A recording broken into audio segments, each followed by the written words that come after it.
we're exporting a whole lot of really bad and dangerous rhetoric, bad research, and unfortunately it's being picked up and amplified in other countries. Never forget the elephant in the room. It's actually such a big elephant that I don't think people can even breathe in that room. It's such a huge elephant.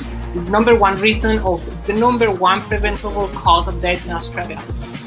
So when you are taking a precautionary approach, when you're like, no, we just don't know enough, I just tell them, shut up, because that just, I don't know, is killing people right now.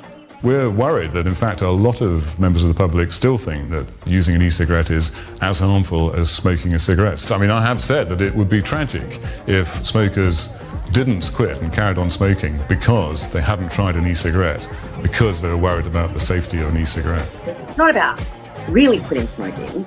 Their ideological viewpoint against vaping is so strong and so weird. Like, honestly, it's just weird. I don't know why it invokes this incredible sort of anger from these people. I mean, this colleague of mine said to me when I first moved to get the inquiry up, her comment to me was, why don't they just use the patch? And I said to her, do you smoke? And she's like, no. I said, have you ever smoked? And she said, no. And I said, well, shut up then. You don't know how hard it is to quit smoking. Clearly, when you tell teenagers not to do something, there's a good chance they will do it.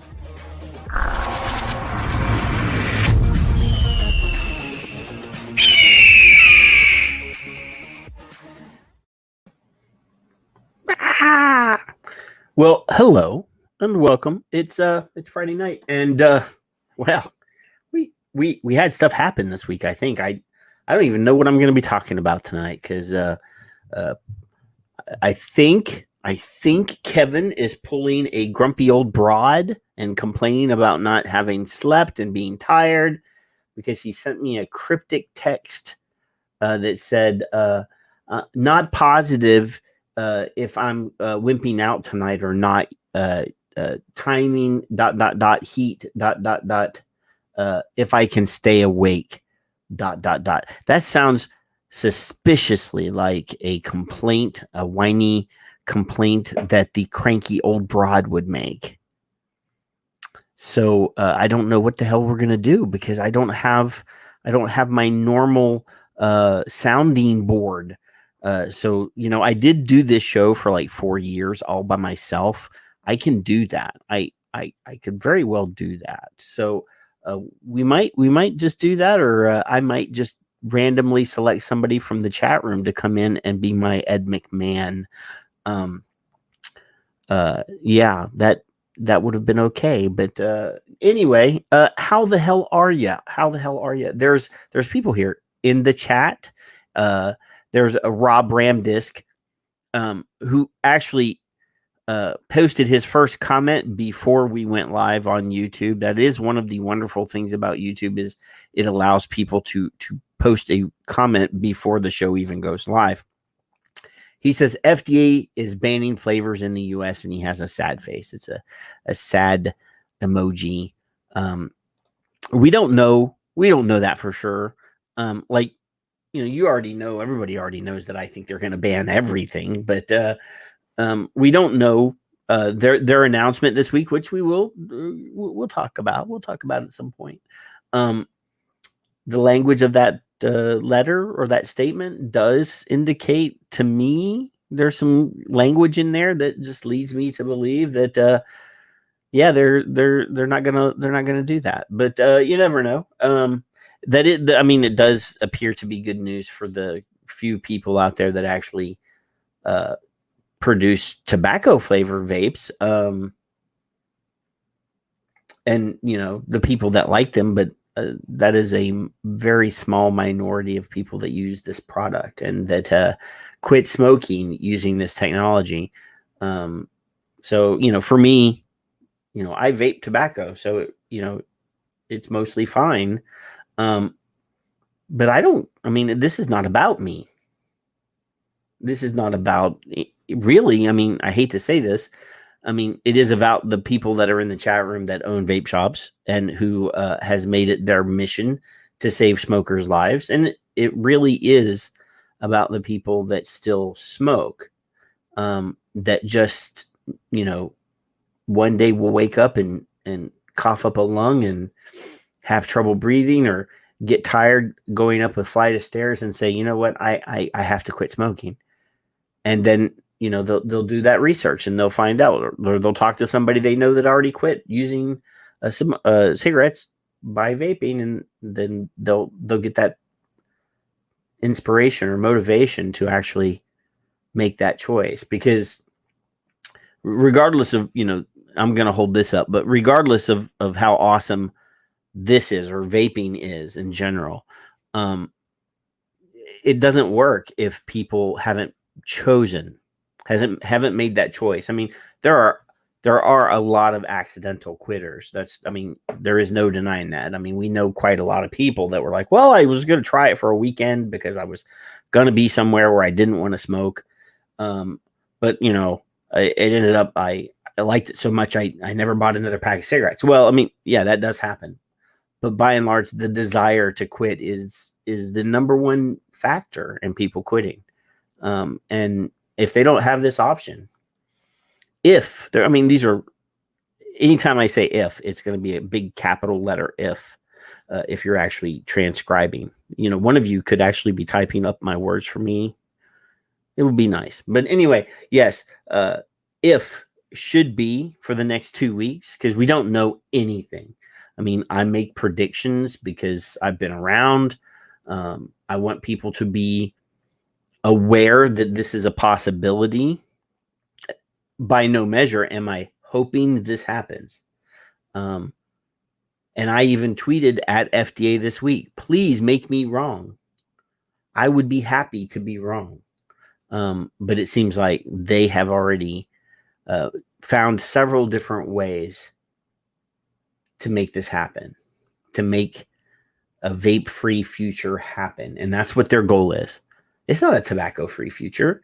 I mean, if they really wanted to, all they would have to do is go into the office on Monday, the head of FDA Tobacco, and just sign an order to rescind all cigarette marketing orders. All cigarette marketing orders. That's all they would have to do, really. It's in my opinion, they could easily kill cigarettes in one fell swoop, in one signature. They could easily do it. And Sean Casey's in the room. Hey, Sean Casey. Oh, I forgot to say hi to everybody else. Hey, hi, Rob. I started with Rob because Rob actually, he actually typed a comment before the show started. And Omicidal and Bruni and Tom and Troop and Paul and Skip, the cranky old broad, and Owl, my friend Andrew K, and Raj and Dominic, and I did say the cranky old broad, right? Cranky old broad. Leanna's here, and Thomas Kursop is here. Omicidal, I already said his name. He's up at the top. So hey, all of you. But yes, hey Mick, the Cigar Babe's here, and Mallory's here. Hello all. Yes. Kevin skated out. Kevin skated out on us. So yeah, there's two apparently. Oh no, there's cranky old broad and crabby old broad. Thank you for correcting me. And hey, Lindsay Stroud is here. So yes, I'm of the school of thought, and I've been of the school of thought. And there's my friend David Gerlitz. David Gerlitz has just showed up. That and I'm sure David was on the show, and David has said this for years. The script has been written, and all they're doing is following through. I feel like the end game has been already planned out, and regardless of whether or not they refuse to whatever they call them orders for 55,000 more SKUs. I mean, that's what it is. They weren't 55,000 different products. They were 55,000 SKUs, which are variations on similar products. Obviously, they're just they're just, thinning the herd. They're thin. I mean, they've still got something like 2.5 million more of these applications that they still have in front of them. Yeah. And the deadline is in 2 weeks. Deadline's in 2 weeks. Sean Casey's in the chat room. He says he doesn't think that it's as bad as people think it is. I actually have been saying for the last, a while that it is. I mean, not just this announcement, but I just feel like they're not going to approve any open vapor PMTAs by the deadline. And even if, and I've said this before, even if FDA goes in and says, you know what, guys, you guys are working good with us. We're happy that you're working with us. Everybody that's doing the right thing, we're going to grant extensions past the court-ordered or court-mandated deadline. And y'all keep doing what you're doing until we work on your PMTAs, which is fine. If FDA were being cool, that's cool. I think it's great. But I don't believe any of those people that sued the FDA are going to stand by and let that happen. I seriously don't think that they're going to let that happen. So even if FDA chooses to use their enforcement discretion, which the judge very clearly defined in his documents as basically saying you can't make a blanket policy giving everybody an extension if they meet certain criteria. These must be rare and infrequent case-by-case decisions. It's written specifically. It's written right in the fucking court documents. So I don't imagine something blatant as basically making a blanket policy that says, "Hey, everybody that's got to this step, you're doing the right thing." Yeah, I don't think that even if FDA were cool and said that, the people that sued the FDA, the Legacy Foundation people, the Truth, the American Pediatric Medical Association, all those people, I don't think that that's going to fly with them. And they're going to petition the court and say, "Judge, you gave us a thing. Here is a scientific study that was just released 2 months ago that shows that FDA's lack of enforcement has actually made this whole situation worse," which we talked about that study here on the show. I just don't think that, and Judge Grimm himself in his documentation was very critical of the lack of professionalism in the vaping industry and the lack of seriousness that they took in the PMTA process. And these are not my words. These are the judge's words. I just don't think that they're going to, the judge or the people that sued the FDA, even if FDA are going to be cool, I don't think it's going to stand. So, yeah, I'm not as peachy-eyed and starry-eyed and positive as Sean was. Maybe, it's not cool. It is not cool. These are products that I don't know, 6 million people in the United States. There's multiple. Charlie would be able to give us a more accurate world estimate on the number of people that have quit smoking using these products. This is a lifeline. And they're actually sitting at the edge of the rope that's attached to the wall, and they're sitting there with a fucking pair of cutters cutting the life rope that everybody is hanging on. And it sucks. It does suck. But anyway, hey, it is what it is, and we're going to be here to fight even after Doomsday. Our bills are paid. So we're going to be here until at least February. So yeah, let me pull up some stuff. So Janet Woodcock, the acting head of the FDA, and I have to scroll over here because it's in Kevin's Twitter feed. or well, it's not Kevin's Twitter feed. It's the private message. That's where we put all our shit, is in the private message. So Janet Woodcock, who is the acting head of the FDA, says in a tweet today, and I still don't know how long she's going to be there. They basically ruled her out as a permanent replacement. But anyway, she says, we know that flavored tobacco products are very appealing to young people. Therefore, assessing the impact of potential or actual youth use is a critical factor in our decision making about which products may be marketed.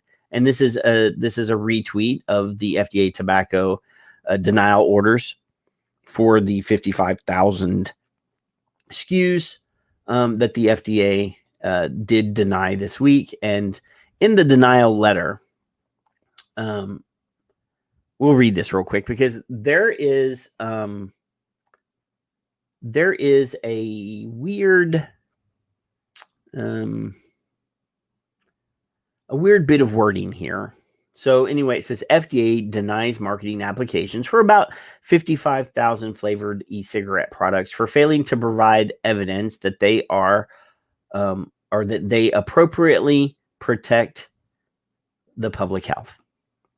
So I have looked since this was released to find some sort of criteria for what is considered appropriate for the public or protection of public health. And I really couldn't find a concrete criteria. Now, I know that David is in the chat room, and David is working with an e-liquid company that is owned by his stepsons on their PMTA. And I know that Sean is he's a flavor manufacturer, and he's in the chat room, and I'm sure he has maybe an idea of what the definition of appropriate for the protection of public health is. But I couldn't find anything. I really couldn't find anything that I would say is a definition of what would be a specific price. You would think that this would be something that would be ironclad. So David in the chat room says appropriate for the protection of public health is both harm reduction for smokers and evidence that it does not attract youth and never smokers. So in this context, yeah, okay, we'll go with that. How?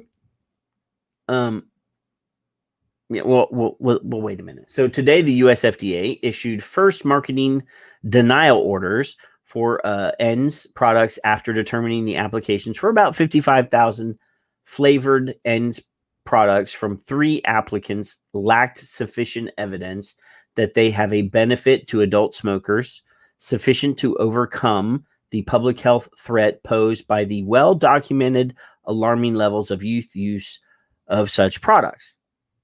The products from JD Nova, it doesn't matter who they were.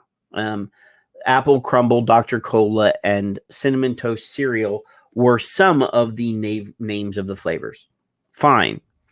Sean mentioned that, Cinnamon Toast Crunch or whatever it was that he mentioned in his comment above in the chat room here. But the thing is, they specifically say in here, to overcome the public health threat posed by the well-documented alarming levels of youth use of such products. Right here. Boom. I highlighted it so you guys can see it on screen. Now, we have addressed. Now, they're saying that this is a well-documented and it is alarming levels. We've shown in on this show multiple statistical analysis, multiple studies that have shown that the number of youth that use these products is nowhere near epidemic levels. I don't have the full number, the real number right out in the top of my head, but I'm sure one of the really smart people in the chat room will throw it out there. But it is a minuscule percentage of the total population of American youth. Less than, I would say, 4% or so. of total, and that's one-time use. That's not even habitual use. Less than 1% probably are habitual users. That is a public health threat. That is I don't believe it. That is a well documented when we have a considerable amount of science that shows that it is not a huge epidemic level of use. And as Cigar Babe says in the chat room, these were probably and most likely youth that were already smokers. I don't imagine, and the only place that I've ever seen an increase or people going from vaping to smoking, because that's what they're saying is that this is a gateway for youth to go from vaping, which is yummy and it has wonderful flavors and people like it, to youth using cigarettes, is where a flavor ban has been passed. I mean, we have an actual documented case of where San Francisco banned flavored tobacco products, flavored vaping products. And the very next year, there was a dramatic increase in youth cigarette use because cigarettes are still available literally everywhere. Obviously quite expensive in California, but literally every convenience store in California sells cigarettes. Vaping products get banned and no longer available. And then the next thing you know, kids are smoking. I don't believe that you can find any more clear proof that this is a very damaging thing.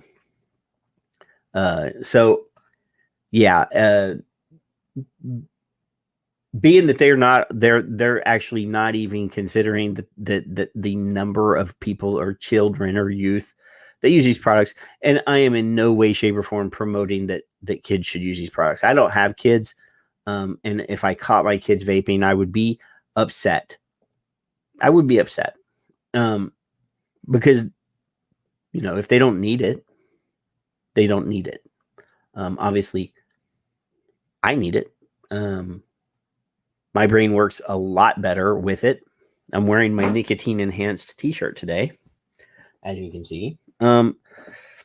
It's distressing to me. It's distressing me because if they're using this criteria, the criteria that David Forsyth put in the chat room, that it should show less harm and that kids won't use it, or it's not appealing to kids, that if those are the two criteria for appropriate for the public health, that you're not going to initiate new use, that it is a harm reduction product, and it is not appealing to kids, no PMTA will get through, period. Because they're going by this misinformation over here that says there's a huge youth epidemic and kids are, being addicted to nicotine at epidemic levels, and this is a public health concern.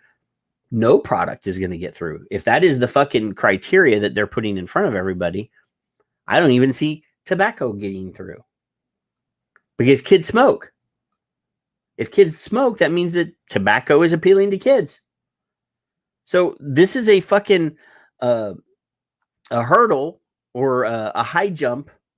That was the one where the pole vault, any of those, metaphors, that they just raise the fucking hurdle or they raise the bar or and you can't meet it. If this is literally the elementary definition of what they're requiring, and we can bring all the proof in the world that their estimate of youth use is hugely inflated, then how in the fuck are you going to prove that your product doesn't appeal to kids? It's not possible. I mean, literally, you can do HPHC testing and you can do all this and compare your product to a combustible product or your product to an IQOS or your product to anything else that's dangerous, and you can prove that it is less harmful. that bar is easy to crush, easy to crush. But when it comes to not creating new use and not initiating youth use and not saying and basically saying that these products are not appealing to kids, there's no fucking way. Literally, no fucking way. So I'm crazy, and I actually saw one of the companies that was in this refuse to file or whatever the hell it was called, the MDO, market order denial, post on social media, like I guess immediately after this, that they were going to tobacco-free nicotine. I don't believe that that's going to be a fucking way that you can stay in business either. They've already said they're going after synthetic nicotine, tobacco-free nicotine, and nicotine derived from other sources because it is molecularly identical and there's no way to differentiate. I've also seen posts from other people that said that they were informed by FDA or that they had inside news from the FDA that FDA was going to move synthetic nicotine down a medical pathway, which means that you won't be able to use it. So finding loopholes is bullshit. I mean, we should have been fighting this like nuclear level for the last 8 years. So I don't know what the hell. I don't know what to do because they've already said that anything that can be vaped in a vaporizer, they've already said that they plan to regulate that. They said that in 2014. So, and John Roundy in the chat room said that that synthetic nicotine was already banned by the state of Alabama inside of Alabama. So, but in 2014, the day after the release on the conference call, I've said this repeatedly, they said we fully expect to regulate, because one of the advocates, I won't name who, brought up synthetic nicotine back in 2014. And Mitt Zeller said, if it can be vaped in a tobacco, or it can be used in conjunction with a finished tobacco product, we fully intend to regulate. So they might have to do a little bit of a backflip and get Raja Kuthar to write a bill, but I imagine that they're going to go after synthetic nicotine. It might be a temporary loophole to keep your doors open and make some exit the industry money, but it is not a fix. It is not a fix. And I just feel bad for the people that are in the industry that sell these products. Like I said, that only want to save people's lives, and they're getting shafted after they've jumped through every fucking hoop. They've put their heads together and they've, done this PMTA sharing thing. They've done all sorts of amazing things. They've busted their ass to try to do those things that the FDA has demanded of them. And they've spent all of their savings. They put everything into this, and I just really believe that that they're going to get screwed. And it is what it is. I did want to say, on a lighter note, on a more friendly note, on a let's have some fun note. Friend of the show, our friend from. I can't even say the name of the place that he's from. He's from New Zealand. I don't know how to say that Oataria thing. Oataria. Very good friend of the show, Tom Morowitz, got his Son of Liberty Radio t-shirt and posed for a photograph and sent me a picture. He's holding I'm assuming a glass of wine. It looks like it's got ice in it. Do you drink ice? Do you drink wine with ice in it there, Tom Morowitz? So isn't that a lovely shirt? I can't tell what color that is, Tom. Is that navy blue or black? But either way, it is dead sexy. It is dead sexy. But yeah, the Teespring store, there is a link in this tweet if you want to go and buy something. I'm all by myself, so I don't have a way to cut and paste shit right now. But Yeah. So it sucks. This is this might be the reason why Kevin decided to be tired tonight, because he's depressed and sad and upset. But guess what? We're still going to do the show. We're going to get riled up, and maybe we'll figure out a way to, save people's lives in the long run here.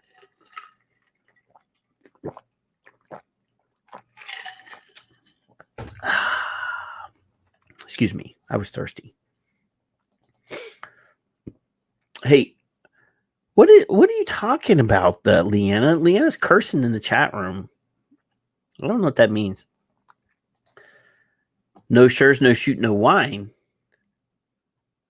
Oh, he says he likes it cold. So yes, apparently is wine with ice in it, and it is a blue. It is a blue shirt. Yeah. It is crazy. It is crazy. I did see that Amtrak got their new funding bill went through, but part of the funding bill includes a vape ban on the train. And the FAA has fined a passenger from Florida $17,000 for refusing to wear a mask and vaping on a plane. I'm not going to read that. I see none of this stuff makes us look good, by the way. Just saying, all these people that are obviously vaping on a plane is not smart, But we didn't talk about this in depth. We did talk about the Kenneth Warner, the 15 leaders of ex-leaders of the what is that called? That SRNT, the Society for Research on Nicotine, blah blah blah. We didn't play this video, and I actually thought the video was worth playing, but we didn't get to it. So let me see something here, because this is actually worth our time. We don't have anything to do right this minute, so let's go ahead and do this. Let me obviously boost the volume control. Yes, Society for the Research, or for Society for Research on Nicotine and Tobacco. Yes, thank you, Skip, the cranky old broad. So let's play this thing. Y'all let me know if you hear this, please. In my 45 years of working in the area of tobacco control, I've not seen any other issue divide the tobacco control community as much as this one has: vaping.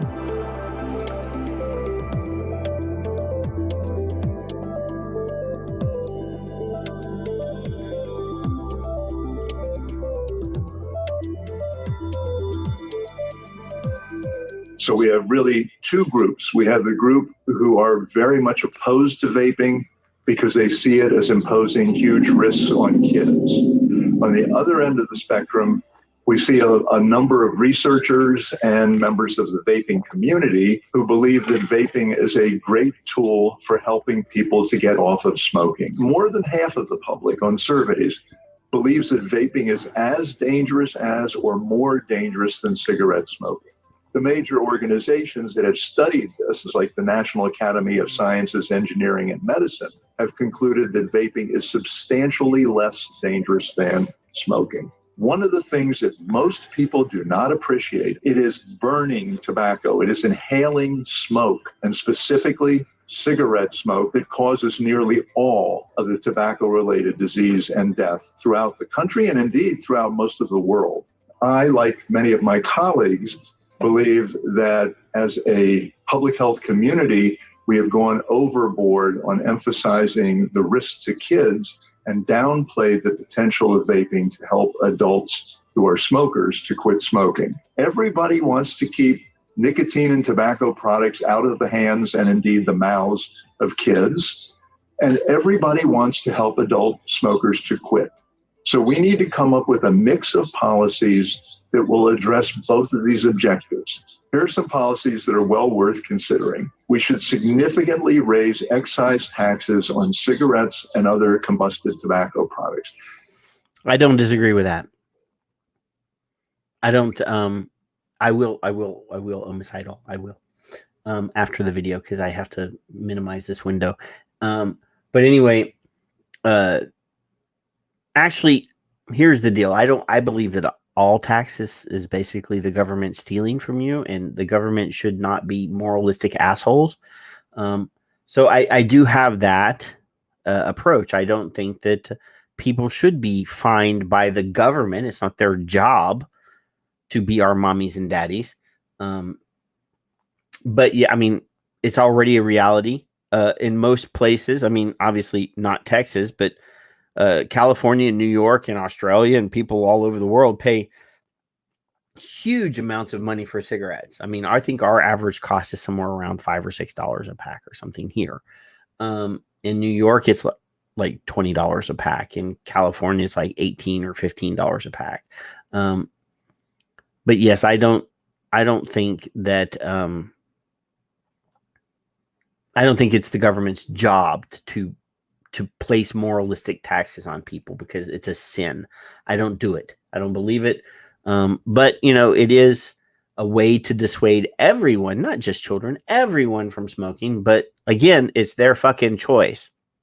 At the same time, we should impose a more modest tax on e-cigarettes. And I definitely don't agree with that. There should be no tax on e-cigarettes above and beyond normal sales tax that you would pay for any product. I don't believe that. Regular sales tax. That is what these products should be taxed at. But he says, you know what? Tax e-cigarettes at a lower rate than what you tax your cigarettes as. This will serve to discourage youth from buying e-cigarettes or from vaping. I don't believe it will because kids have more spendable money than adults do. They get their allowance. Mommy and daddy give them a fucking credit card. I don't believe that a tax on these products will hurt kids at all. They're already spending black market prices on Juul pods. I mean, do you not understand how this works? Kids are paying way too much money on fucking Juul pods because they're buying them from an illegal person. And raising a tax on these products does not hurt anybody but adults. Because they're the most price-sensitive group when it comes to nicotine and tobacco products. But by having a big differential in price between now very expensive cigarettes and less expensive e-cigarettes, we're creating an incentive for adults to switch to e-cigarettes. Again, I totally respect this dude. Like, I love the letter that they wrote together, but these kids that are already buying these illegal products are already paying black market prices for these products.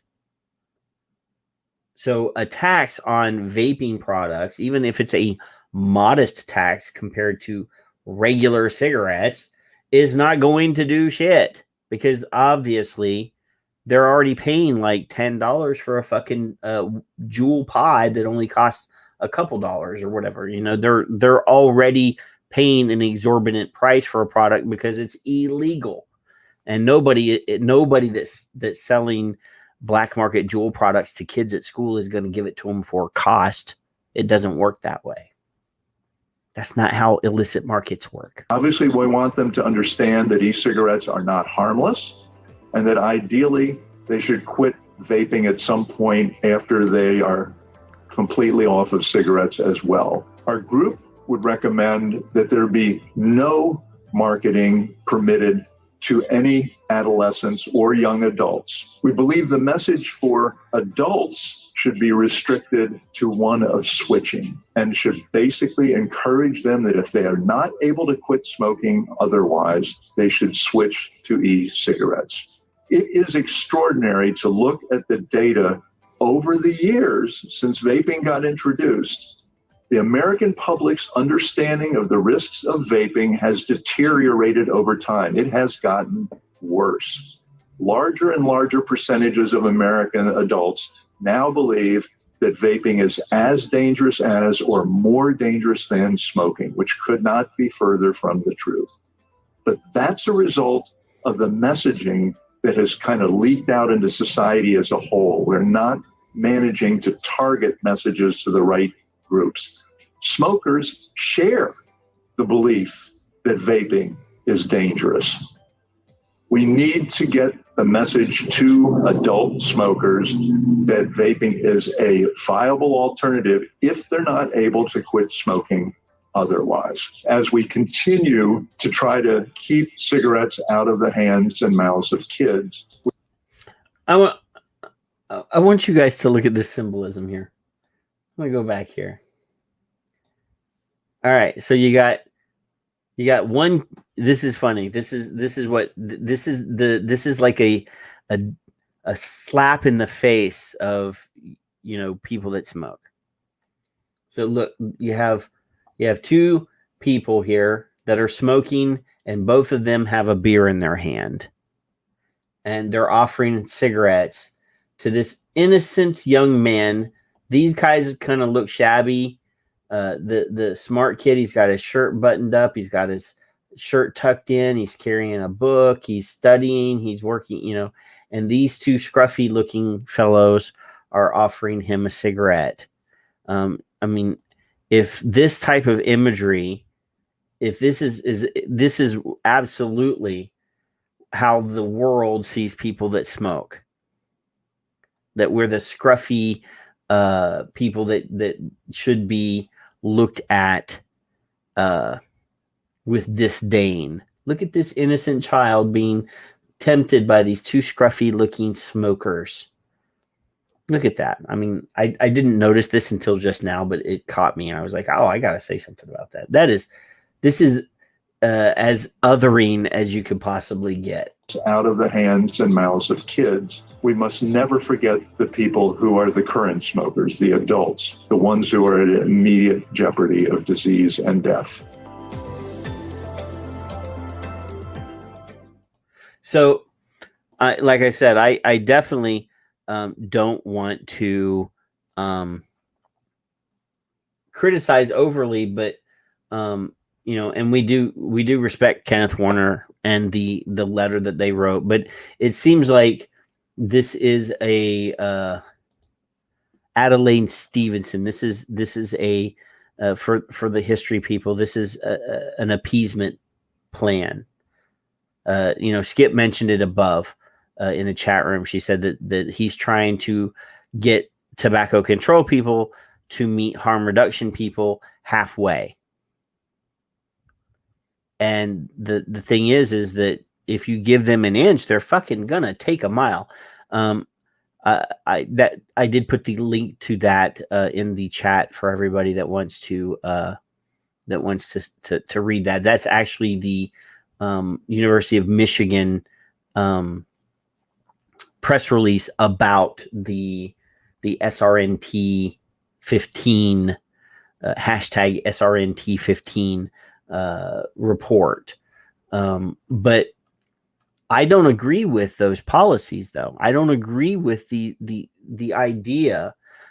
Somebody typed in the chat room that that they thought I don't know that they were promoting it, but they said that they don't agree with only selling these products where adults are. That's true.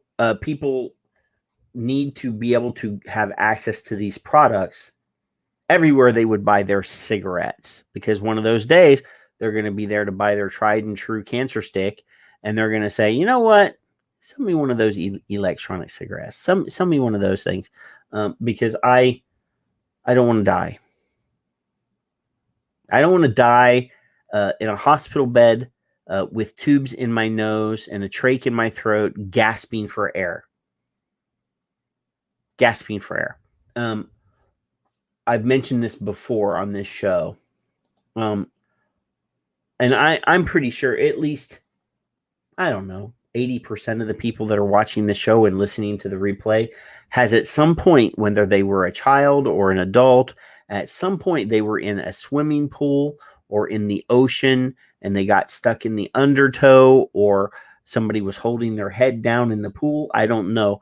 But everybody has at least had that fear of water, of drowning, of not being able to breathe, pushed upon them. It is one of the most frightening and literally viscerally fearful things, is not being able to breathe. And it is an awful way to die. It is an awful way to die.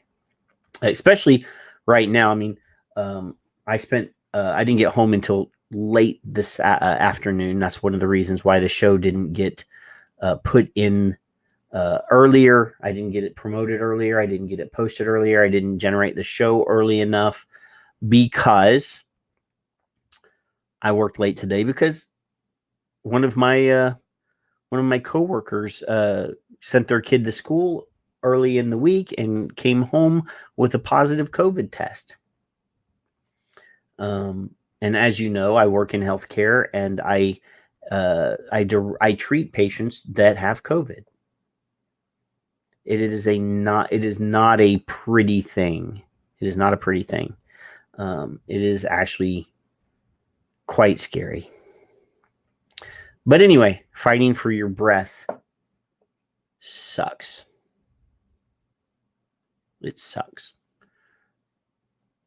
I'm actually going through the Twitters. I'm going through the Twitters right now. If I had Kevin here, Kevin could waste some time by talking about something while I look for the next thing, but he's not here. He skated on you guys. He skated on you guys. So I'll show you a tweet. I'll show you a tweet right now. So earlier this week, I tweeted at FDA Tobacco. Hey, dear FDA Tobacco, thousands of U.S. small businesses are waiting for 9/9/21 to find out about their future. We know you have more work than you can do by the deadline. All we need to know is what happens on 9/10 when you aren't done. Are we supposed to close up our shops, or is it going to be business as usual? Thanks. They didn't respond, by the way. They didn't. But Kevin, who is not here because he's a bastard, he did share a thread that he created. And we do have good news.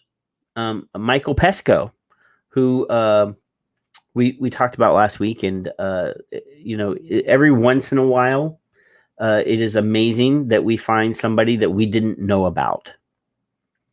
And Michael Pesco jumped both feet into the vaping conversation, and we were not even aware that he existed. With a great amount of information.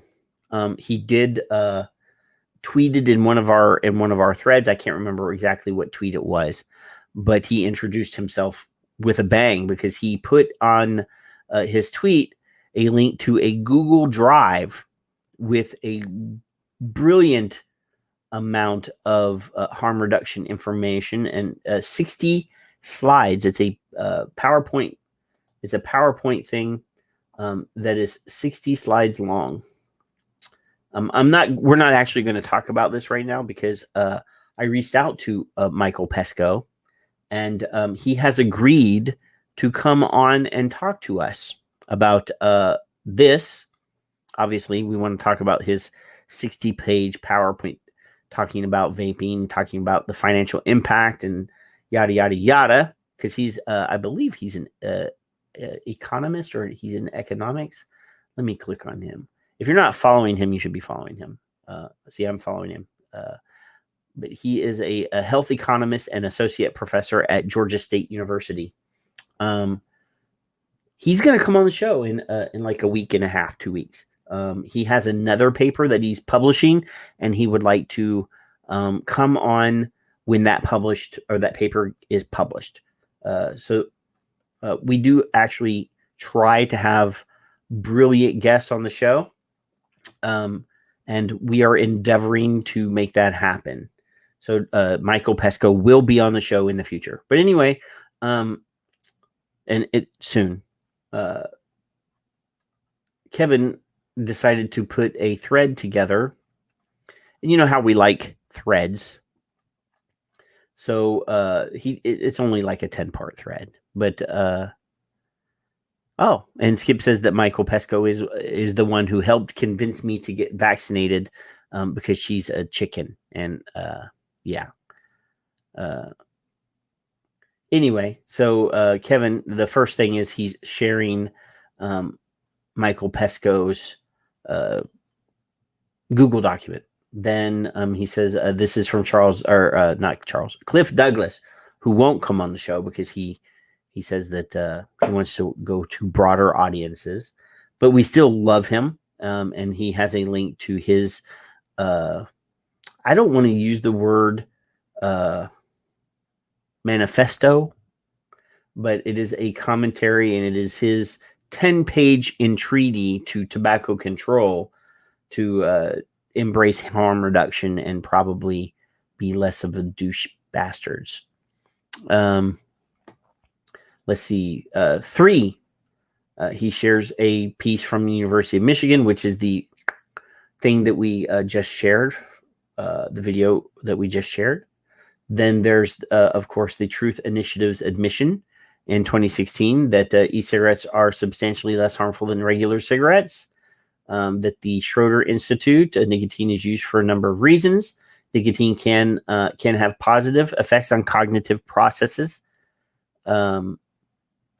improving attention, fine motor coordination, concentration, memory, speed of information processing, and alleviation of boredom or drowsiness.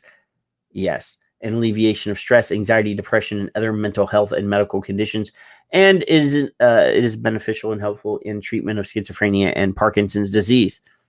We already know that. Somebody just sent me a message. I should not click on that while I'm live on the air, though. Of course, there's Dr. Charles Gardner's list of the more than 60 public health orgs that have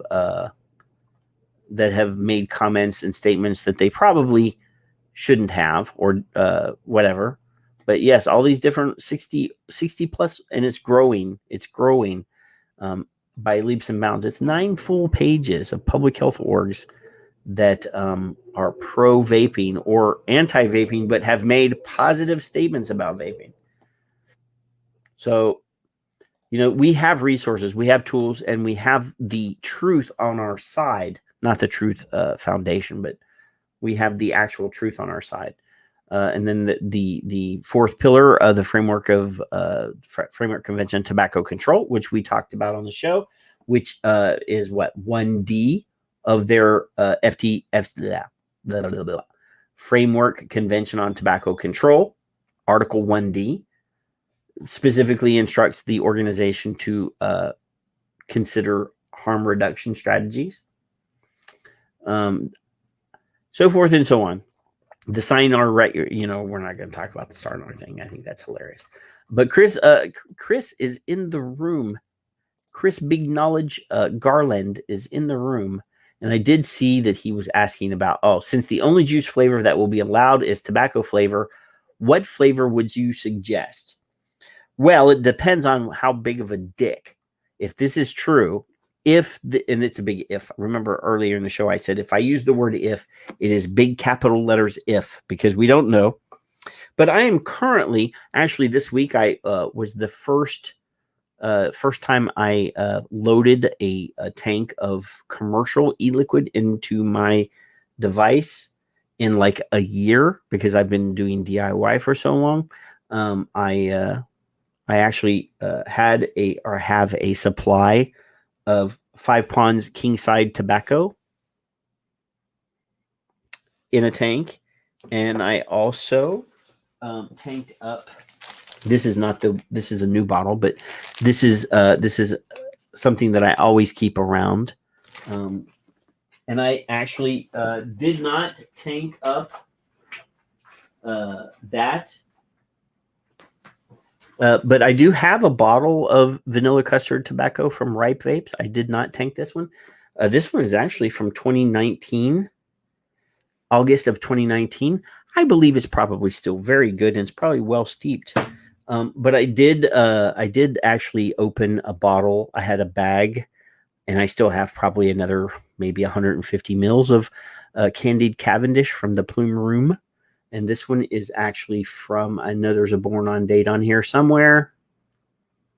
Yes. This is actually from March of 2020.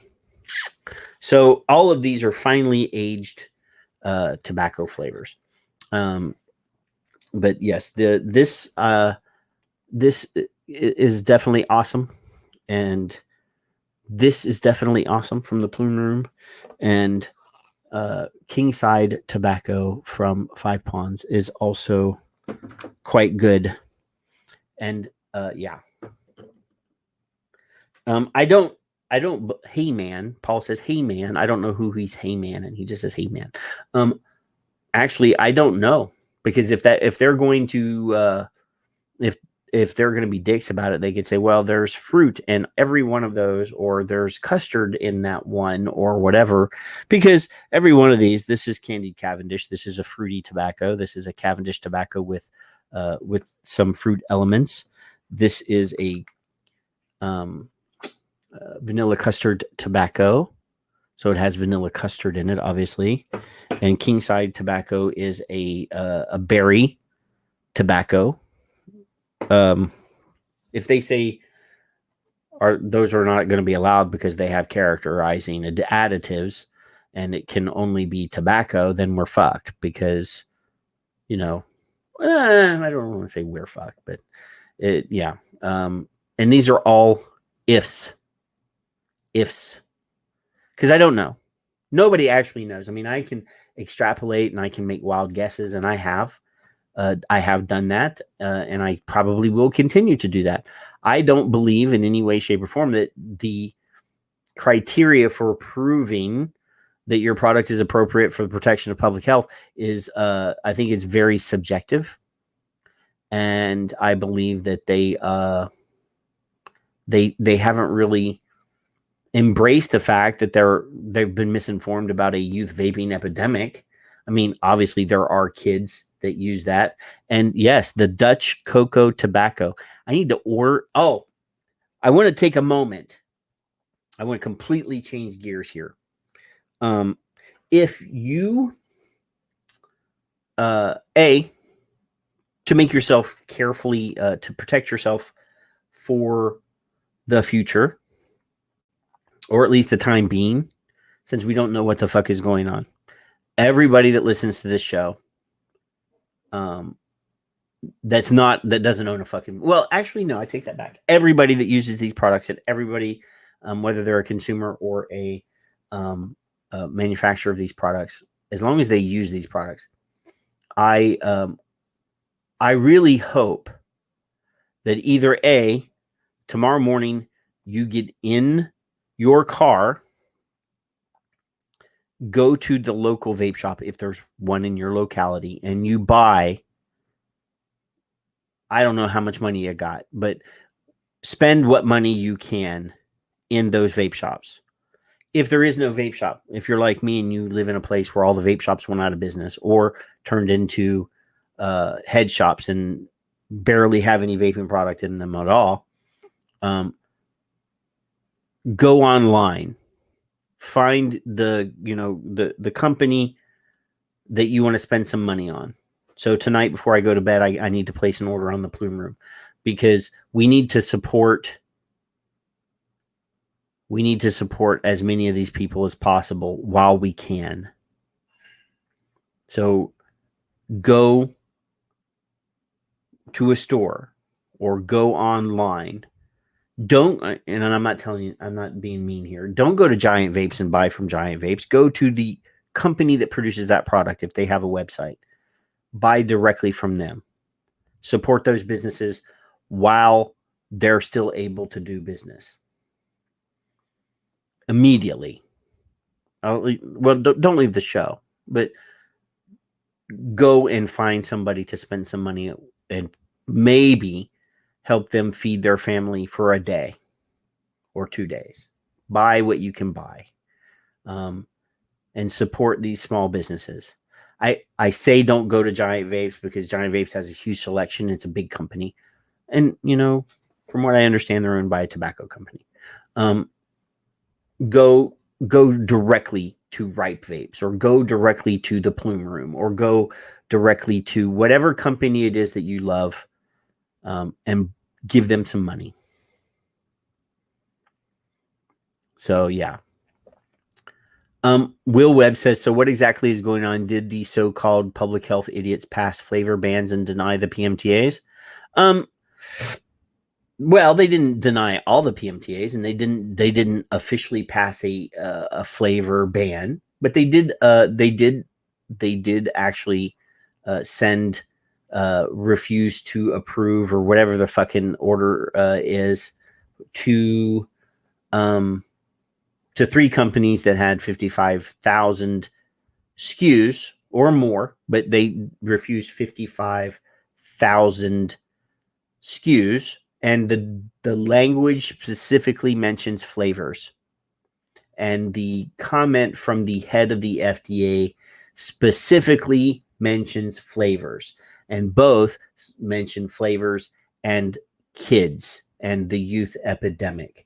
So I have an opinion that is only just my opinion, that it means that it's going to be very difficult for any flavored product to get through, because the language specifically says you have to prove that your product is appropriate for the protection of public health, when part of that criteria means that you have to prove a kid will not find your product appealing.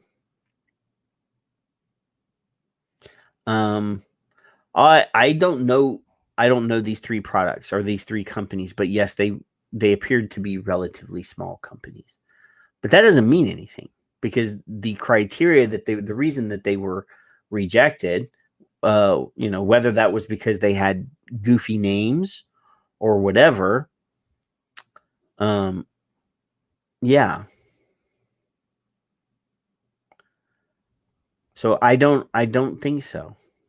I mean, I have a hard time believing that any PMTA can prove that your product is never going to appeal to a child, especially if it has a flavor, because they're always going to use flavors as a scapegoat and as a ploy, and say that, oh, well, these products are flavored, so kids are going to love them.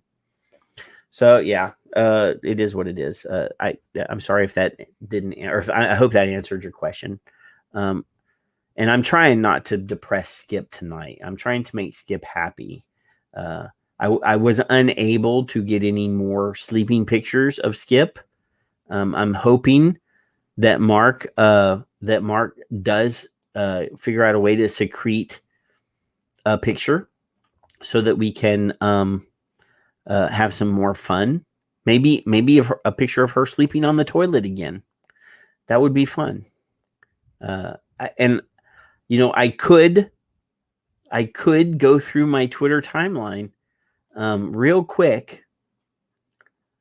I don't want to show tweets that I've already shown. I showed that one last week. There's that one.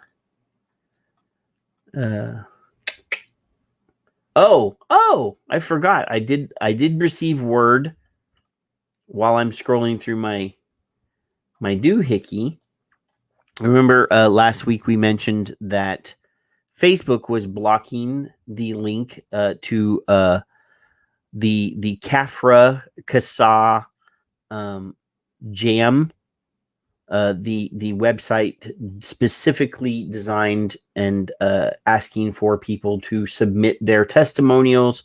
They currently already have nearly 14,000 testimonials. No, Skip. Nobody gave us any money for you to submit your testimonials, but Facebook had literally blocked the URL righttovape.org for some crazy reason. So you couldn't send it in a private message. You couldn't send it. You couldn't post it on a post. It was blocked in the entire fealty, the entire kingdom of Facebook. You couldn't do it.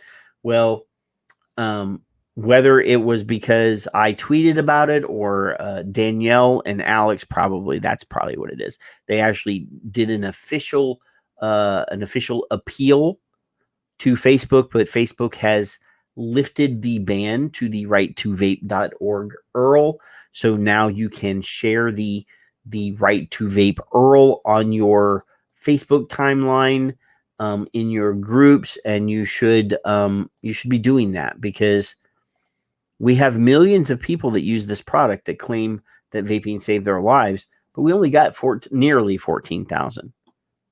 We're like 43 shy of 14,000 testimonials. And that's counting all of Cafra's domain and all of Kasa's domain. Literally, this should have millions of testimonials, and we only got 14,000. So, yeah, get on it, kids. Go write your testimonial on how vaping has saved your life and what will happen to you if vaping goes away. But yes, it is now no longer banned on the Facebook. See, I just posted it as a comment in the Facebook chat room, and it did not get blocked. So good.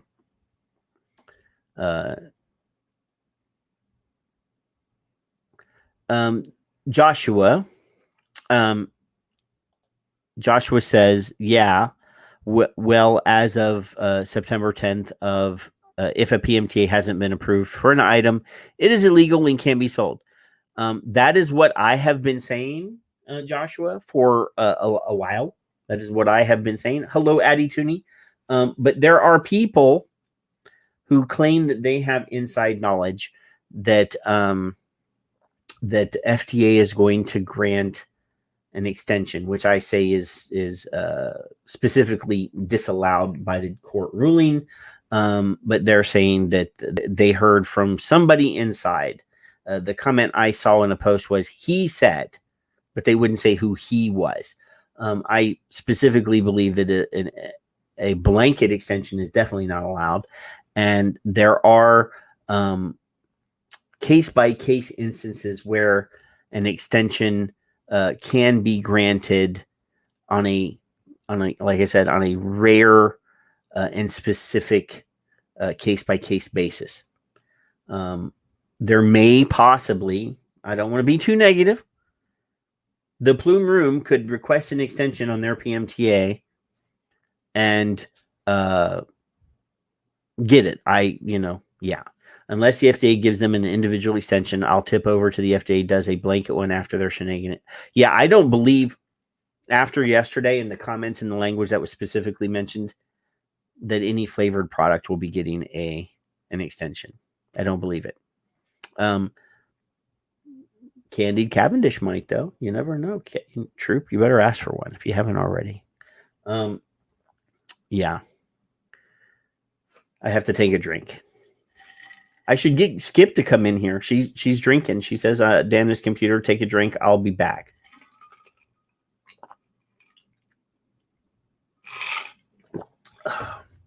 No, she's not drinking. She told me to drink.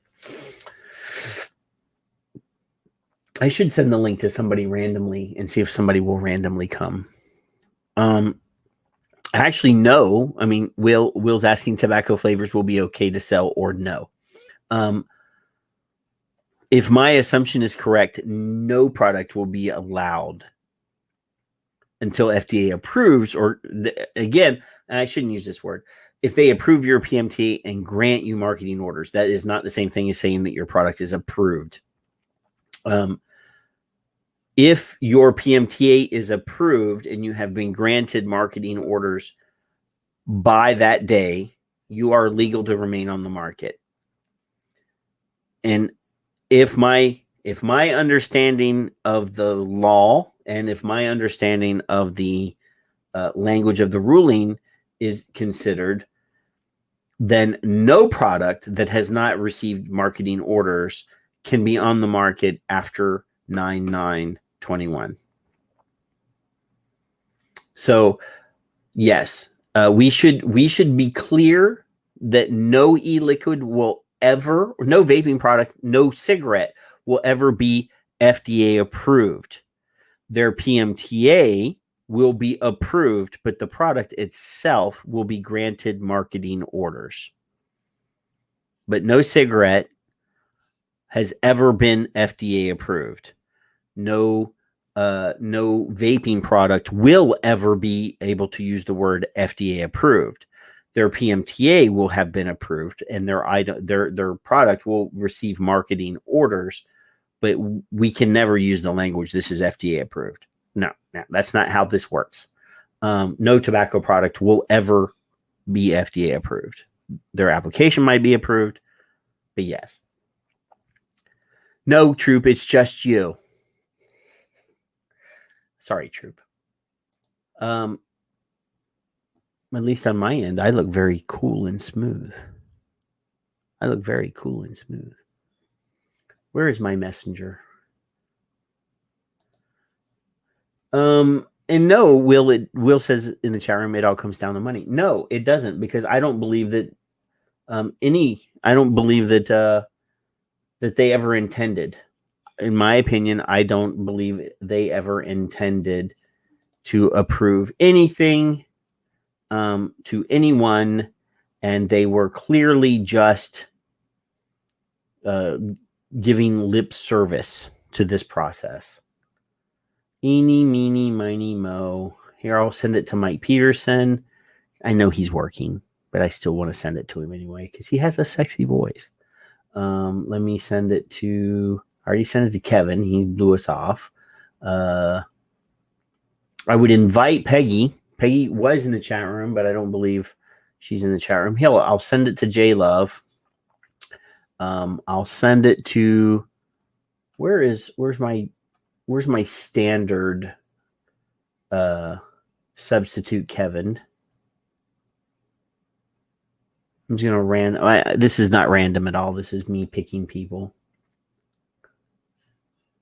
Yes, Mike already responded back. Sorry, I am working. I knew that, but I sent it to him anyway. I want to make sure that he knows that I still know that he's alive.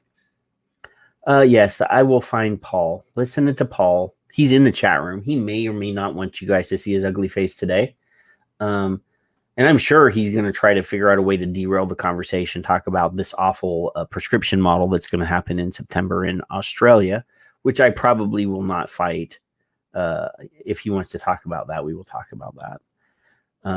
I would invite Troop, but Troop will just, won't let me talk. I've had Troop on the show before, and he will not. Once I let him in, it's like pulling teeth to get him to let me speak. He's a talker.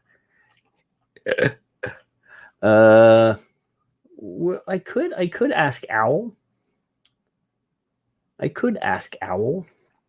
Where are you at, Owl? Andrew.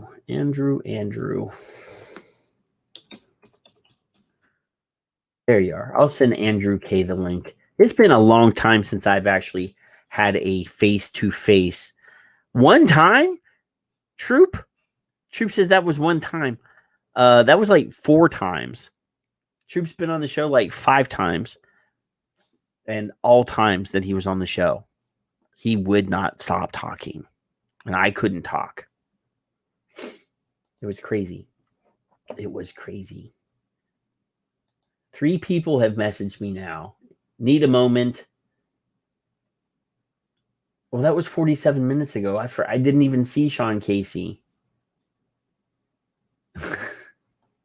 Sean, I'm sorry I didn't see your message until just now.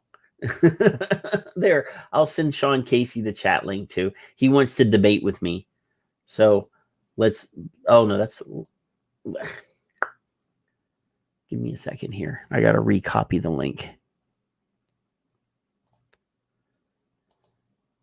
I don't know. Sean's pretty smart. I don't know if I want to debate with him. And I don't actually know anything. I'm just giving my opinion. So let's just see here. Let's see if Sean can get in. Troop was on the show back in the radio days multiple times, Skip. He's got a face like mine that's only good for radio. But he does have pretty dogs and a pretty significant other, Andrea. So the links have all been sent. I've sent the links to like 8 different people. Let's see if anybody actually... Well, Sean wants to come, so Sean will be here in a second if he can get in. We've had trouble before. Let's see if he actually... he actually was able to get it to work. Can you hear me, sir? I can. Okay, I can hear you. Good. I remember trying to get you on the show before, and it didn't work out. Yeah, I was playing on my gaming computer that night and listening to you, and now I'm on something else. So you think that you actually believe that the FDA is going to approve a flavored vape product? I think that they have to. Yes. My wife is walking in on me. Hi, wife. Here. Hi, wife. Hi, wife. Who are you talking to? Just don't eat. Not the wife. Yeah, I'm not your wife. Patrick, here's what I think. Okay. I think that we're all fucked. But slowly but surely. This is like a master culling of the industry. I think that they're gonna pick off easy people that are doing stupid things. I mean, at this point in time, clearly, if we can't accept that, appropriate for, public health or whatever it is, and marketing to youth includes having funny little labels and Captain Crunch cereal or Cinnamon Toast Crunch, if we're still in that mythos, okay, and denial that that's not going to get you through a PMTA, well, I don't think you should be in the industry at this time. Well, I mean, clearly that is an issue. There's no doubt in my mind that that's an issue. The name nomenclature, the verbiage that we use, the labeling, that has always been an issue. It's always something that's always, I mean, look, we knew that in 2016 when they had that big meeting in DC and Zeller held up a bottle of panty dropper. I wasn't there, but I mean, I know about it. That was always going to be an issue, but that was 3 examples that were listed in that.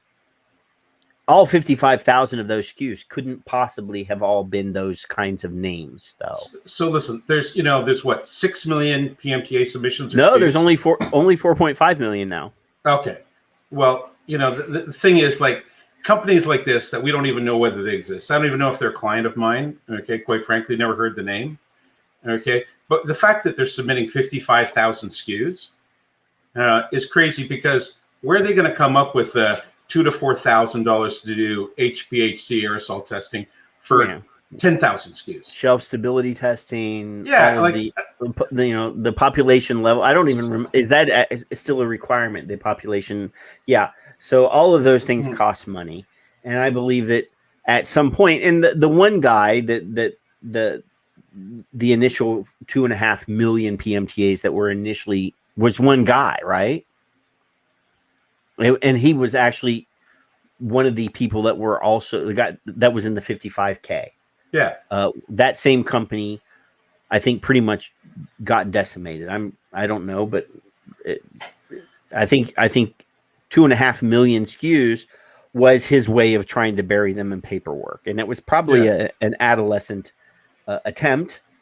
And guys like the Ripe guys, they actually focused all of their efforts on getting one PMTA through. I know that PMTA very well, and those guys. So that is probably the smartest move in the entire thing, is to try to cull your list down to as small as possible and focus on doing the best work that you could possibly do on, and then file SEs after the fact. Once you get one in, that's all it takes, right? Right. I think, Patrick, I mean, I'm aware of quite a few PMTAs in different processes, from the biggest of big to the medium and small guys at the AVM level. And I think that they're just going to pare down the marketplace. But I know some guys that have very, very substantive PMTAs. Oh, yeah. Okay. Like they're putting in the 5+ million. I don't even want to. Those are the guys working through like Blackbriar and through a couple of those other people. Various people. I'm not going to name names. No. Okay. But they're putting a substantive effort into it. They've got a real shot. I think that if this whole industry is left with 10 substantive. Actually, Skip, that is not correct. She says to file an SE, it has to have been on the market before the February of 2007 date. Right. That is not true, though. Any product that has been approved that is on the market, you can use that as your. Once you've got one approved, you can use that to introduce other products using an SE path. If you can show that your product is substantially equivalent to one that they've already given marketing orders for. And if it's a new product, a new pathway, and it's not exactly the SE, there will be a pathway, right? But I mean, I'm not saying there's any good news for this industry, but I don't believe that the FDA can completely eliminate this. And you know what? If they do, fuck it. Let's just go to the black market because they're not enforcing anyway. And I am like right on in the middle here in Canada where they're absolutely going to take away flavors. I mean, I'm going to get a post office box right across the border in Canada. No, we're going to lose flavors in Canada, but we're just going to go to short fills, right? I mean, a reverse short fill. In other words, we're going to the retailer will be selling unflavored nicotine at 20 milligrams. Yeah. Okay, and the customer is going to buy their flavor shot somewhere else.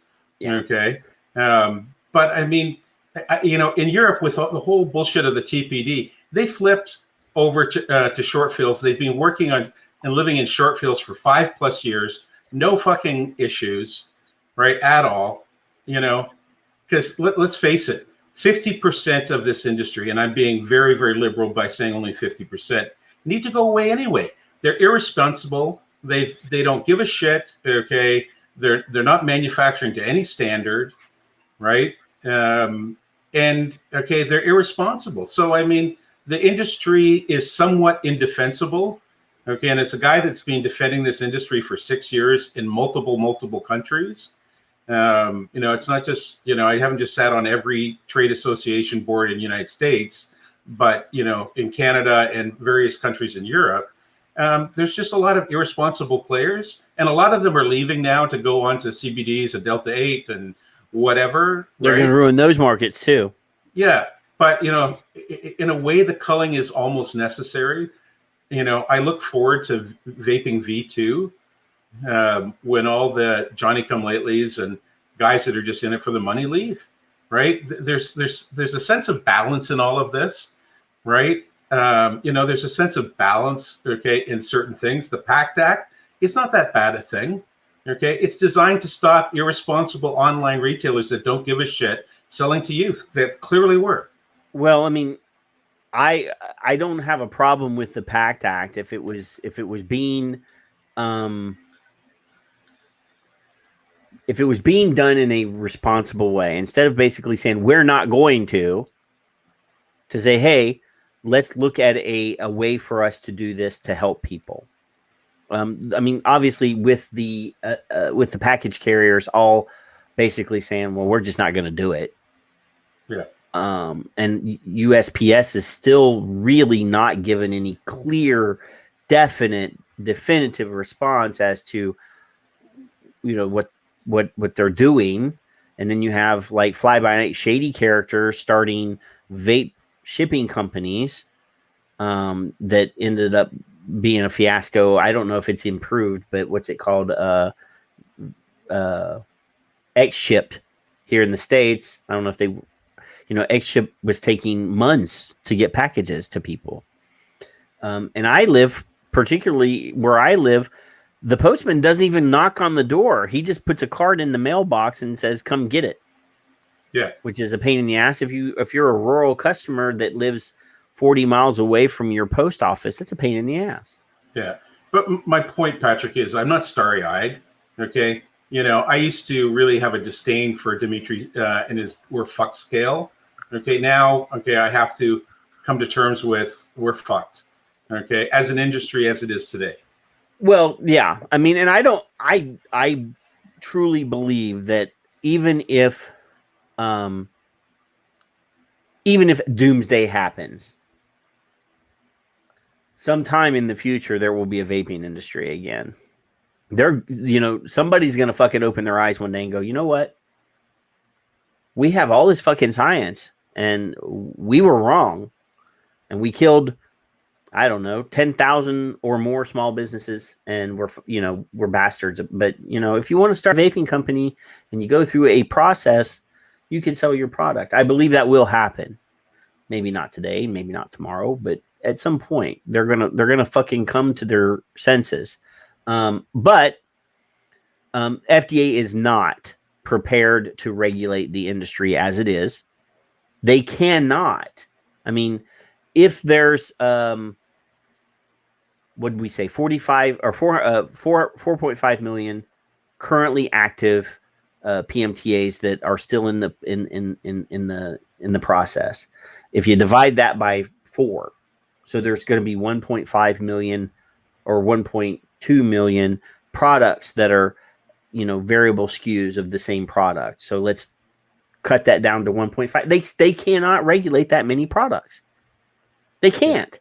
No, it's not feasible. They want to regulate like 200, maybe not even 200, but that is reasonable that we could expect that they could regulate 200 products.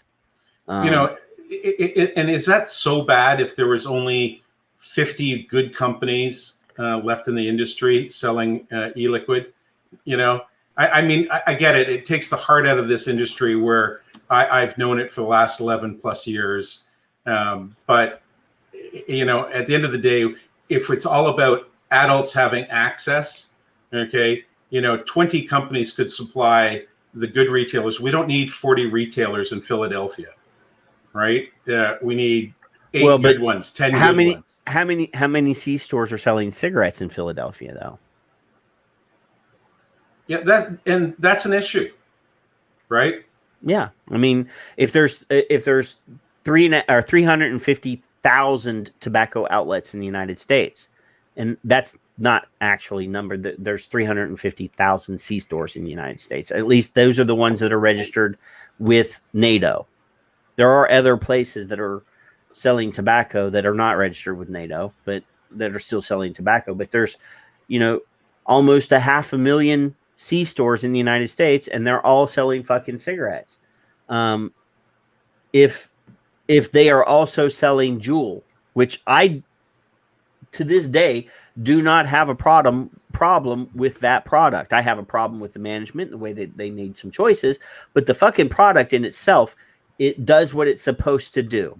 Yeah, but they had an absolute plan to sell this to youth, right? I actually hired 3 years ago. I hired on some sort of subsidy program with the government to hire students. I hired a university business student, and his whole project for 4 months was, give me a report on social media influence by Juul. Documented. He found 147 examples of Juul specifically paying, the typical social media influencer, girl, guy, 21 years of age to be legal, with 500,000 plus 14 to 19-year-old followers in statistics, right? Which you can pull out of the internet easily, right? Yeah. So I mean, clearly they were marketing to youth. Clearly they had a plan. Clearly they were advertising the exact same format as the tobacco had successfully done in the 60s and 70s, right? There, you see all those posts where people show the comparative side-by-side ads. There's no denying that Juul's early marketing that really got them launched was a clear effort to addict a new generation to tobacco. Hi, I'm Andrew, but it is the Macy's of e-cigarettes. It's the iWatch of just social media, the bright lights and everything like that. It made us mainstream, but it just did it in such a bad way. That's, to me, it just sort of was such a curve. When they came out, they came out of like left field, and they were like, holy I don't want to make anybody drink right this second, but I'm drinking tea, so it's okay. It's a holy shit moment because it came out. It was a small device like we had expected it to be. And anybody like me, I've been vaping 10 years and I used a 510, with a little atomizer on it. It was that, but it was working. It functioned. Right. You bought it, you plugged it in, and it worked. Andrew, I remember meeting you back about 10 years ago at either VaporCon or Vape Bash. Okay. Yeah. And I remember you had some sort of stat line that you would go around and you were so loud. Okay. Whatever that line was. Okay. I don't do this anymore, but yes. Okay. You're like indelibly printed into my memory stick in my head. Okay. For whatever okay. Right. Well, the name of my company is Penanal Inc. And I just had this, somebody came up with this phrase called the shit is blank, the Penanal. And that just was sort of coined off of the song, The Shit Is Bananas. Yeah. And it just worked, and it just sort of like that's what it was. Yeah. Yeah. So it was like the shit is Penanal. So that would have been like 2010, I guess. Yeah. 2011, it's probably more like 2014. 2012, 2014, actually. Yeah. When I came out with anything that had anything like that on that was right about the time I met you in Vegas, Andrew, when we were at the Vape Fest. Was it Vape? Yeah. I went to most of the Vape Fests. Yeah. But yeah, I mean, obviously, FDA said in 2014 they expect what 50 PMTAs. Yeah, they got overloaded for sure. I mean, obviously, when the financial impact analysis document was released, like 2 days or the next day after the release of the opening of the ANPRM of the original deeming, which was in April of 2014. They said we fully expect 99.9% of the industry to exit, and I firmly believe that that's still their expectation.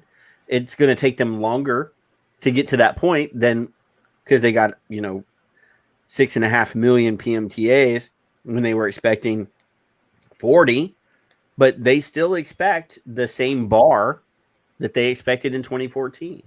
But, Patrick, here's the thing. We're going into phase 3 of a PMTA, substantive scientific review, right? So that will knock out another 50+% of the existing SKUs or submissions that are there, right? Because people aren't going to gamble their life savings, on aerosol testing for this, right? Right. Here the deadline is 9/9 of 21, right? That's what the Judge Grimm ordered deadline. Like, do you think that FDA is going to make some sort of extension play, that they're going to go for an extension? You use the term. They have discretionary enforcement. They are now starting to apply heavy-handed discretionary enforcement. Well, but according to I read all 45 pages of the judge's decision. And he goes into very explicit instructions on what enforcement discretion means. And he specifically says making a blanket policy of any type is not enforcement discretion.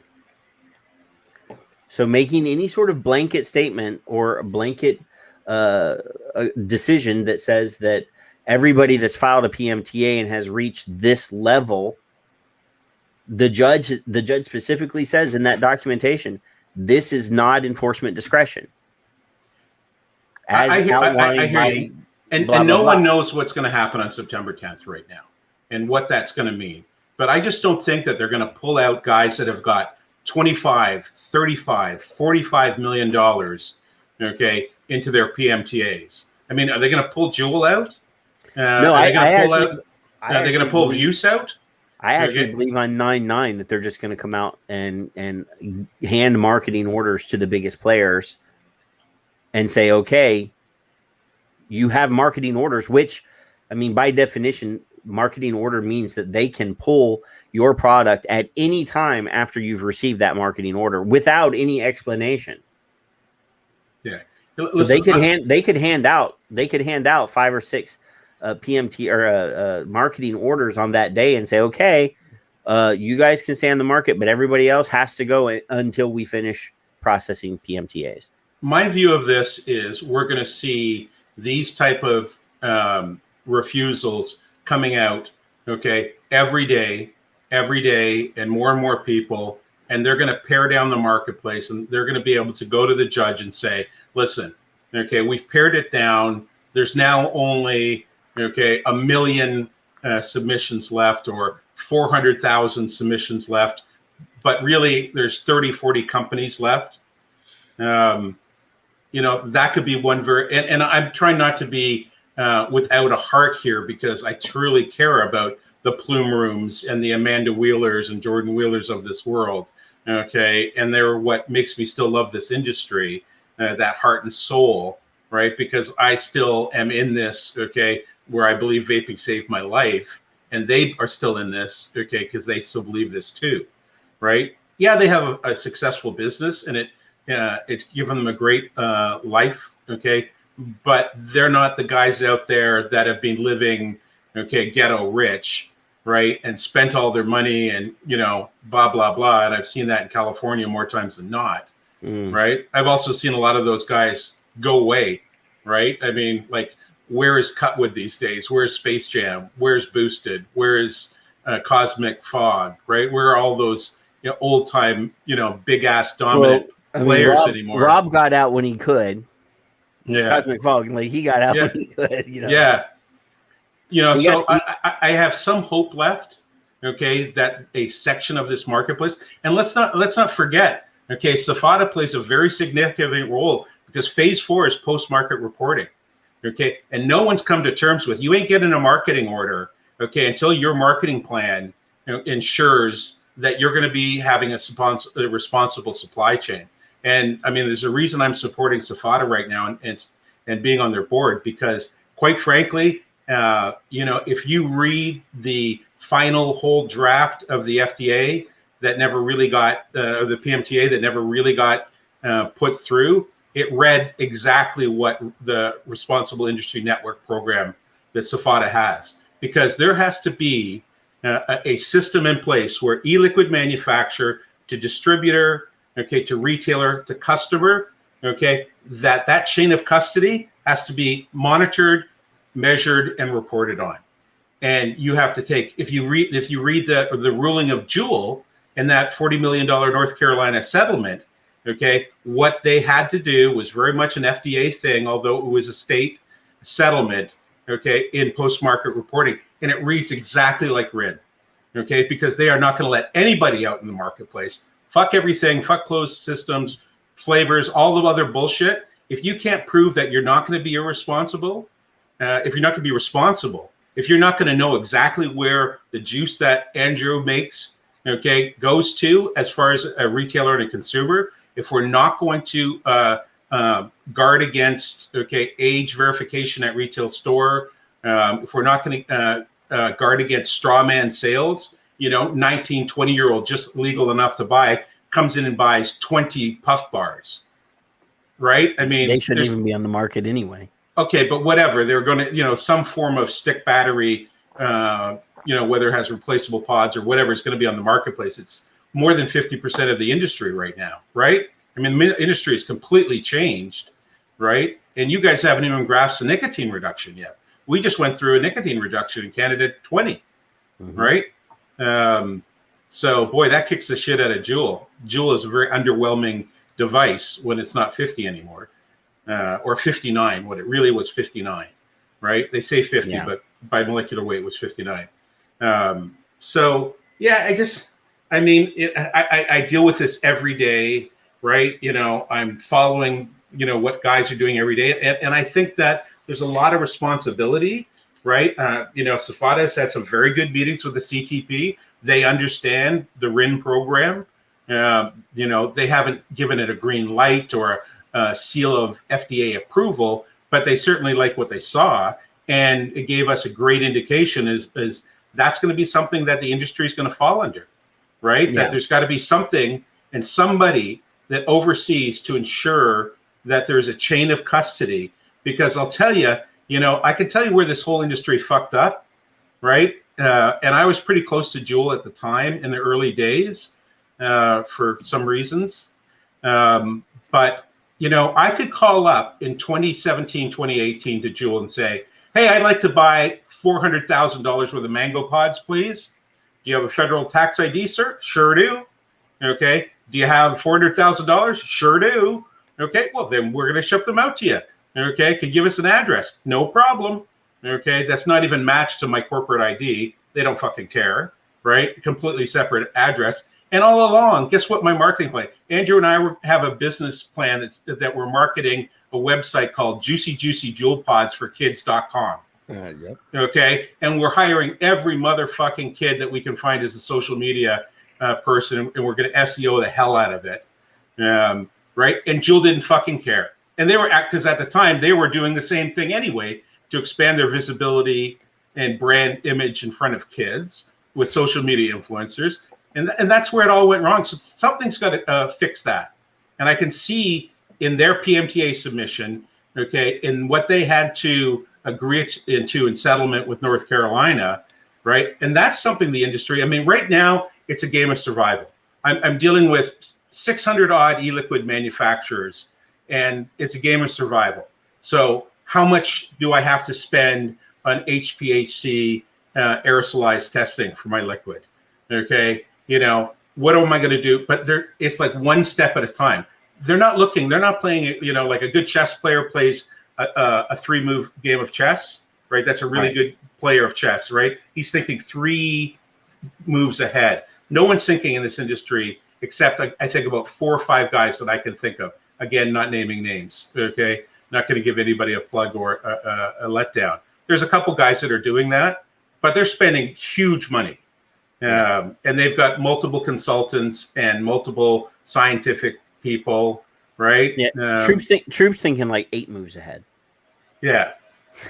But anyway, all I'm saying is, like, I don't want this, you know, FDA thing and the first public announcement, which really wasn't the first one. There was one a little while ago.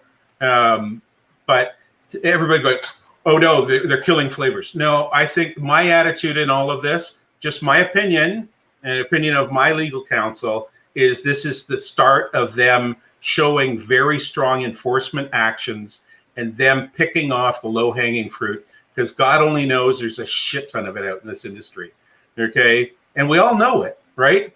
It's like when I talk to retailers in Canada about compliance to laws that are going into effect up in Canada, I say, how many irresponsible retailers do you know within 50 miles of your store that you know are selling to kids, okay, that are selling illegal products, okay, with diacetyl in it, okay, in non-child certified bottles with bad labeling? And they all go, at least 4.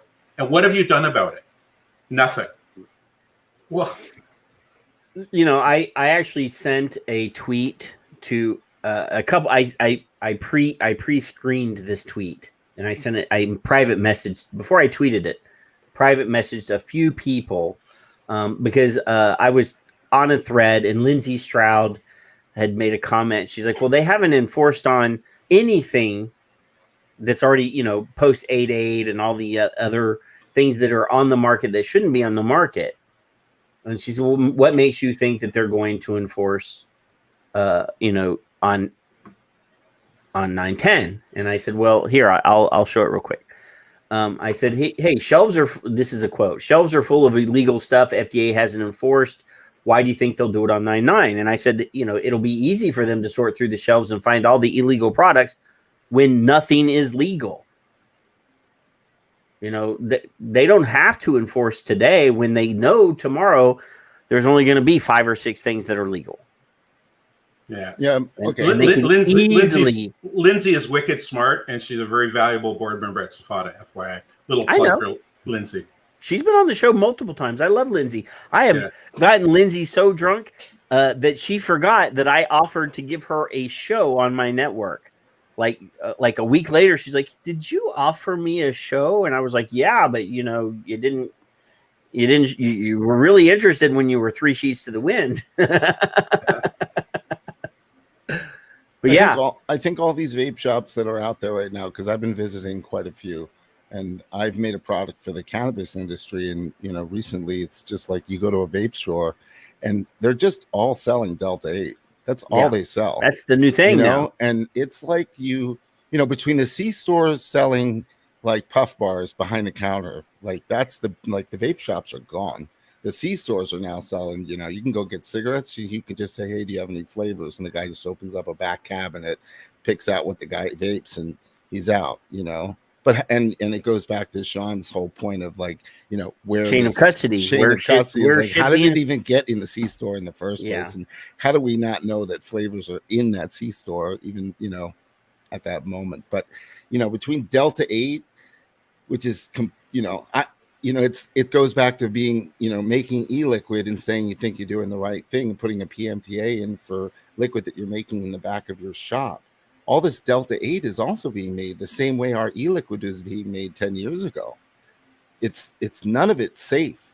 But how can these vape shops exist after something like even if they allow it to continue and we can continue to sell e-liquid, how are they going to continue when they say this is a vape shop and they don't even fit the category of a vape shop anymore because they've become what is known as a smoke shop? Well, I mean, they're hybrid shops now. Yeah, I mean, obviously, a new word for it. And I am not anti-pot, but I mean, I am not a pot advocate. This show is not about pot, but a lot of the people that were in the vape space when they saw on the horizon this FDA nonsense, and it's not really I mean, we want the safest product we can possibly. Listen, they're trying to save they're trying to save their livelihood, and I'm not against it. I'm not against it, but I am against them calling themselves vape shops after that. Okay, absolutely. But the thing is a lot of the players that were manufacturers in this industry realized the financial burden of a PMTA. I mean, outside of the PMT sharing people, Amanda Wheeler and Char Owen, who are, I love and adore them, but I don't necessarily agree with everything that they've said. I don't believe that the FDA is going to be able to regulate an industry with this many products. I don't believe that they're going to be allowed to be as permissive as what they think. I don't believe that. I think the judges, the judge said in the extension that he already granted because of the COVID. The only reason I'm granting this extension is because these people that sued the FDA are not resisting it. Yeah. I mean, there's an economic reality no one even talks about, and that is exactly what you're saying. Okay, they don't have enough tobacco enforcement officers out there federally, state-wise, without an excise tax, without a license fee, okay, that has to come around. Okay, whatever survives this is going to be some sort of state federally regulated, microcosm, right? And there's going to be a fee, just like tobacco vendors have a license and they're inspected, but it's self-funded. It's in that sense, we're talking about making it in the United States. It's a weird system. They're putting through a PMTA, but they're not even bringing up how they're going to enforce and comply with all of these stores, right? That's why I tweeted them last week to say, hey, we know that you have more work than what you can complete by the deadline. What are you going to do? Obviously, they're not going to answer some moron that tweets at them. But, I want that out in the world because people should be planning ahead. And like I said a while ago, I live in a town that's almost 400,000 people. And we have no vape shops anymore. None. They all shuttered in the last year because of whether that's because of COVID or the PMTA fears or whatever. They're gone. And that's what I said a while ago. If you live in a place where there's a fucking vape shop, tomorrow morning you should get up and go into those vape shops and buy product from them to support them, but also to support the responsible e-liquid manufacturers that they're buying their products from. I live in a big town, and I can't think of a place right now off the top of my head that I would go out tomorrow and buy from because they don't exist. I know that at one point VTA put out they did an estimate or whatever, and they measured the number of vape shops that were in America, and I'm sure that Sean Casey can remember that number. I got a copy of that report. Yeah. I can guarantee you that the number of vape shops that are still open in the United States is not that number. It's much smaller than that number. Whatever Way that number smaller. is. Way smaller. The market has already contracted, and it will contract again, regardless of whether I'm being too hyperbolic about the number of PMTAs or the actions of FDA on the 10th or not. That is, it's sad to me. I mean, obviously, I know people. I can get on the internet right now and message 5 or 6 different people and say, send me e-liquid, and they'll fucking send me e-liquid.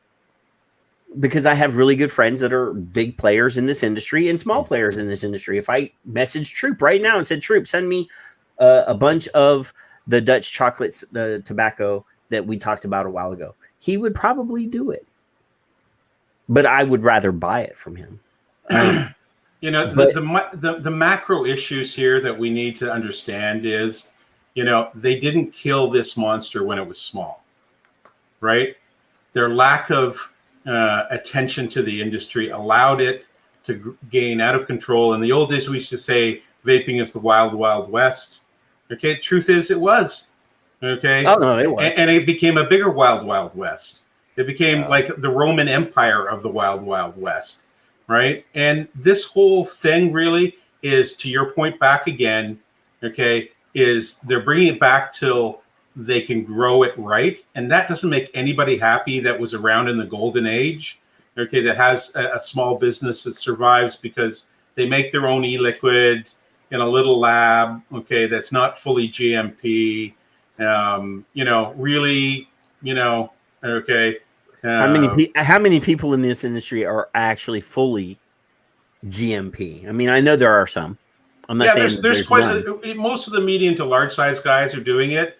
And I've been advocating. I mean, 2 years ago, I held a symposium with AIMSA SAFADA Canada, and I created this thing called the North American Vape Alliance to create a North American GMP. I had all the top subject matter experts from around North America come, and we built a GMP. So we submitted it to the FDA. I submitted it to Canada, right? I know that Char's working on it again, because that's another thing people are going to have to prove through their PMTA process, okay, when they start doing site visits, that you have SOPs, okay, and that you do have good manufacturing practices to ensure that, if nothing else, a recall can happen, okay, in an orderly, you know, that you have batch numbers on your labels, right? But, you know, that can be accomplished.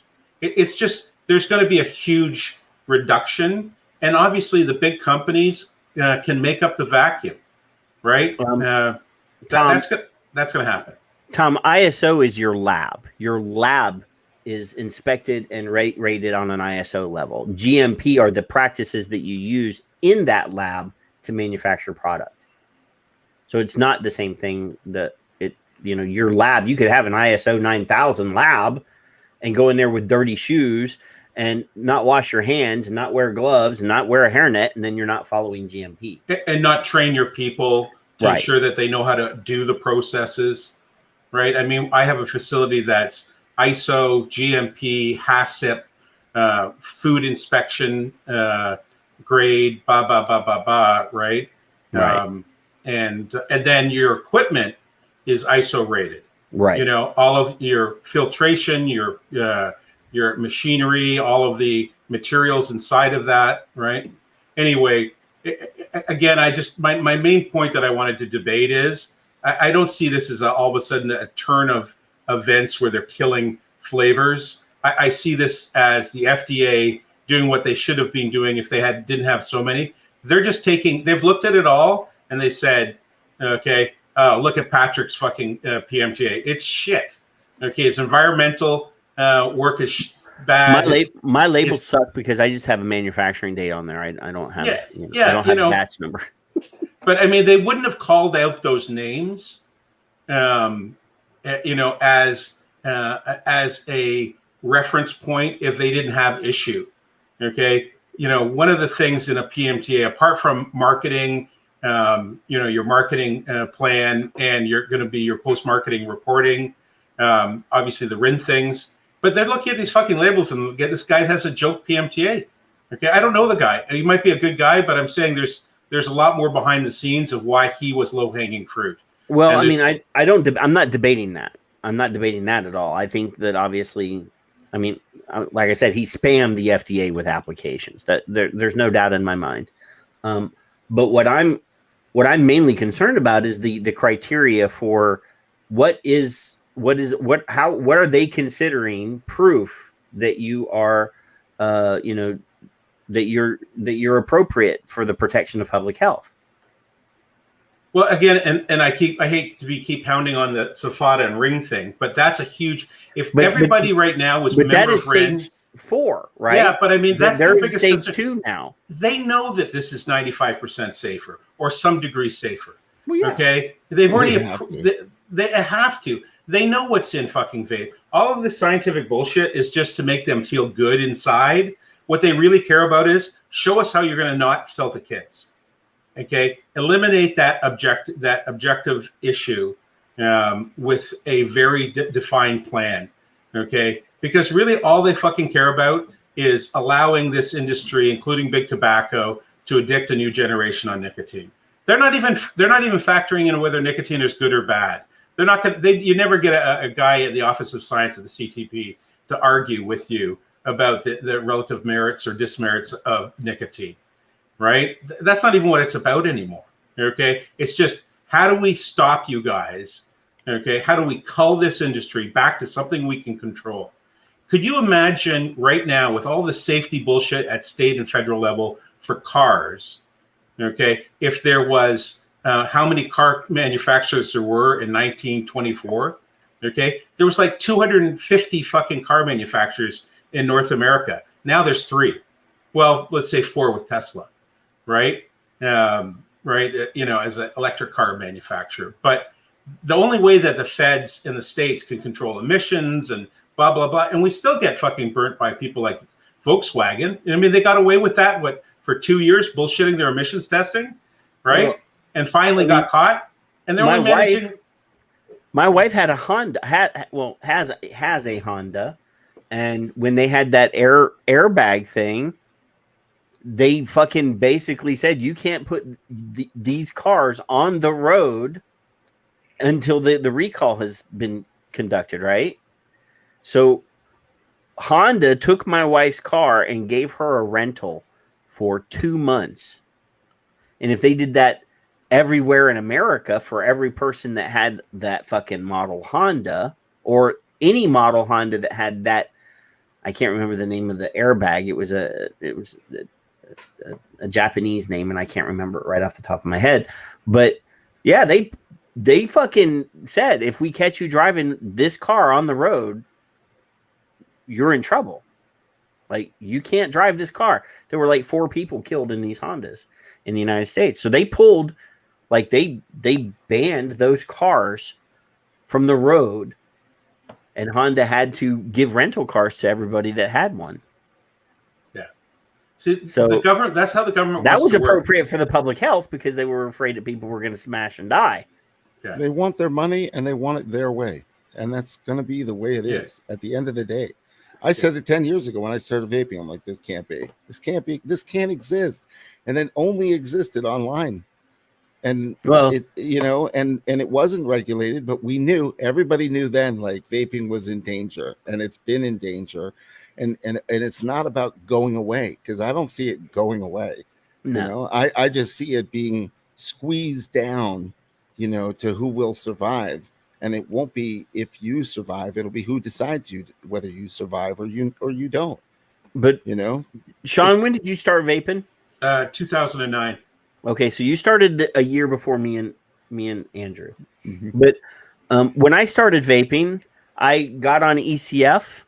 And I met some people, and I met this guy, Johnson, and he was at the time making e-liquid and sent me some tobacco samples. And, a few years later, he's running this huge multi-million-dollar business, making money literally printing money. Like he was making pretty good business. I mean, Sean, you may not, you may know better than me. Johnson Creek was a huge fucking company. Yeah. It's huge. And this was a guy that just started, making e-liquid and talking about vaping on ECF. Yeah. And, they're gone. Yeah, they made some bad decisions, though. There's a rationale for their being gone, Absolutely. right? Yeah. Okay. I know But- the whole story there, right? But, But- a huge big, huge facility up in the Northeast somewhere. I Were can't they in remember. Maine or something? I think they were. No, Wisconsin. Wisconsin. Oh, it was Wisconsin. Yeah, Wisconsin. Because that was That's where we held that constitutional, whatever it was called, thing with Heartland or Heartland. Yeah. Yeah, Heartland. Yeah. Yeah. That was a suburb of Milwaukee.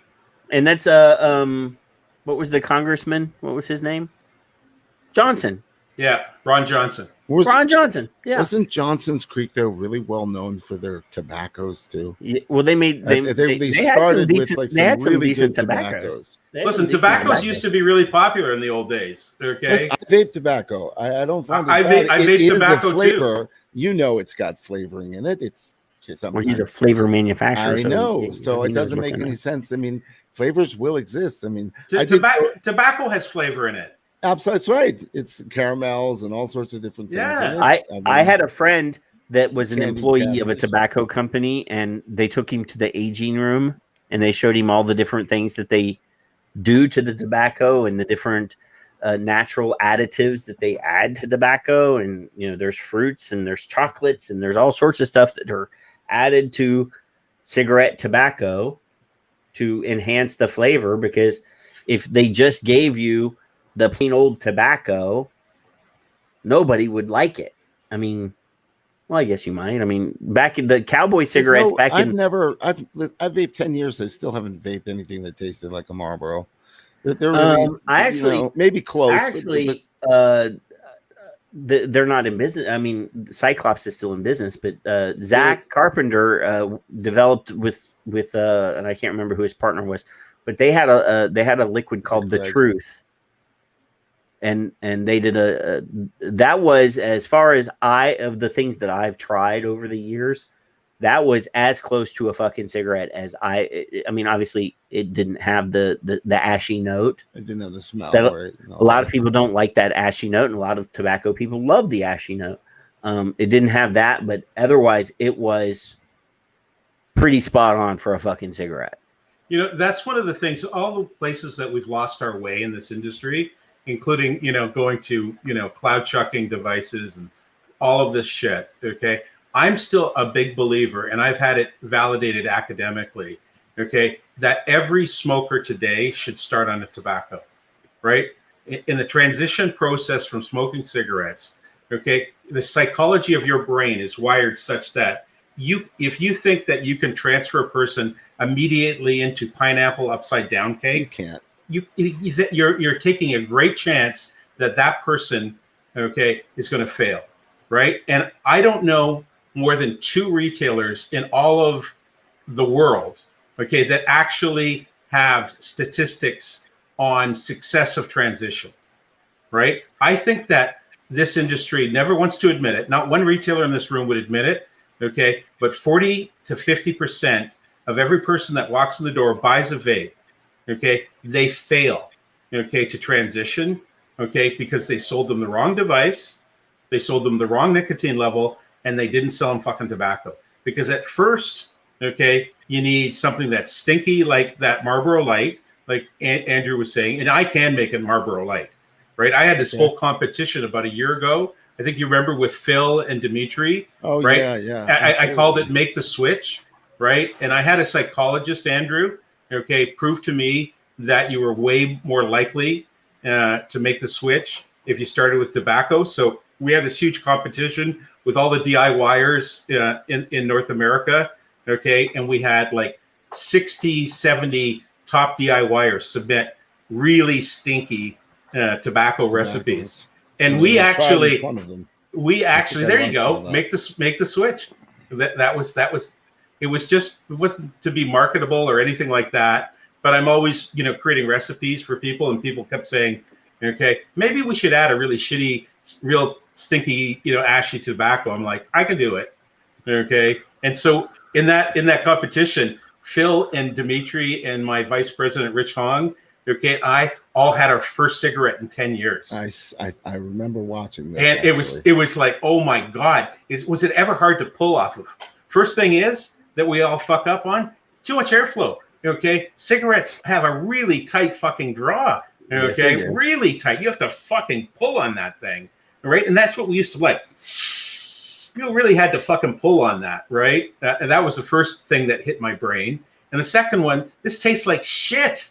But to them, it's a comforting, wow, I love my cigarette in the morning, or, okay, waking up at 2 o'clock in the morning and going down to the kitchen and having a butt, okay, right? I smoked like 24 hours a day. Pretty much if I was awake, I was smoking. I had cigarettes beside my bed, okay, and I would wake up in the morning, and the first motherfucking thing I would do, okay, was reach over and light one up, okay? Yeah, and form factor. I still think Enjoy King was the best freaking device that has ever been designed in this industry.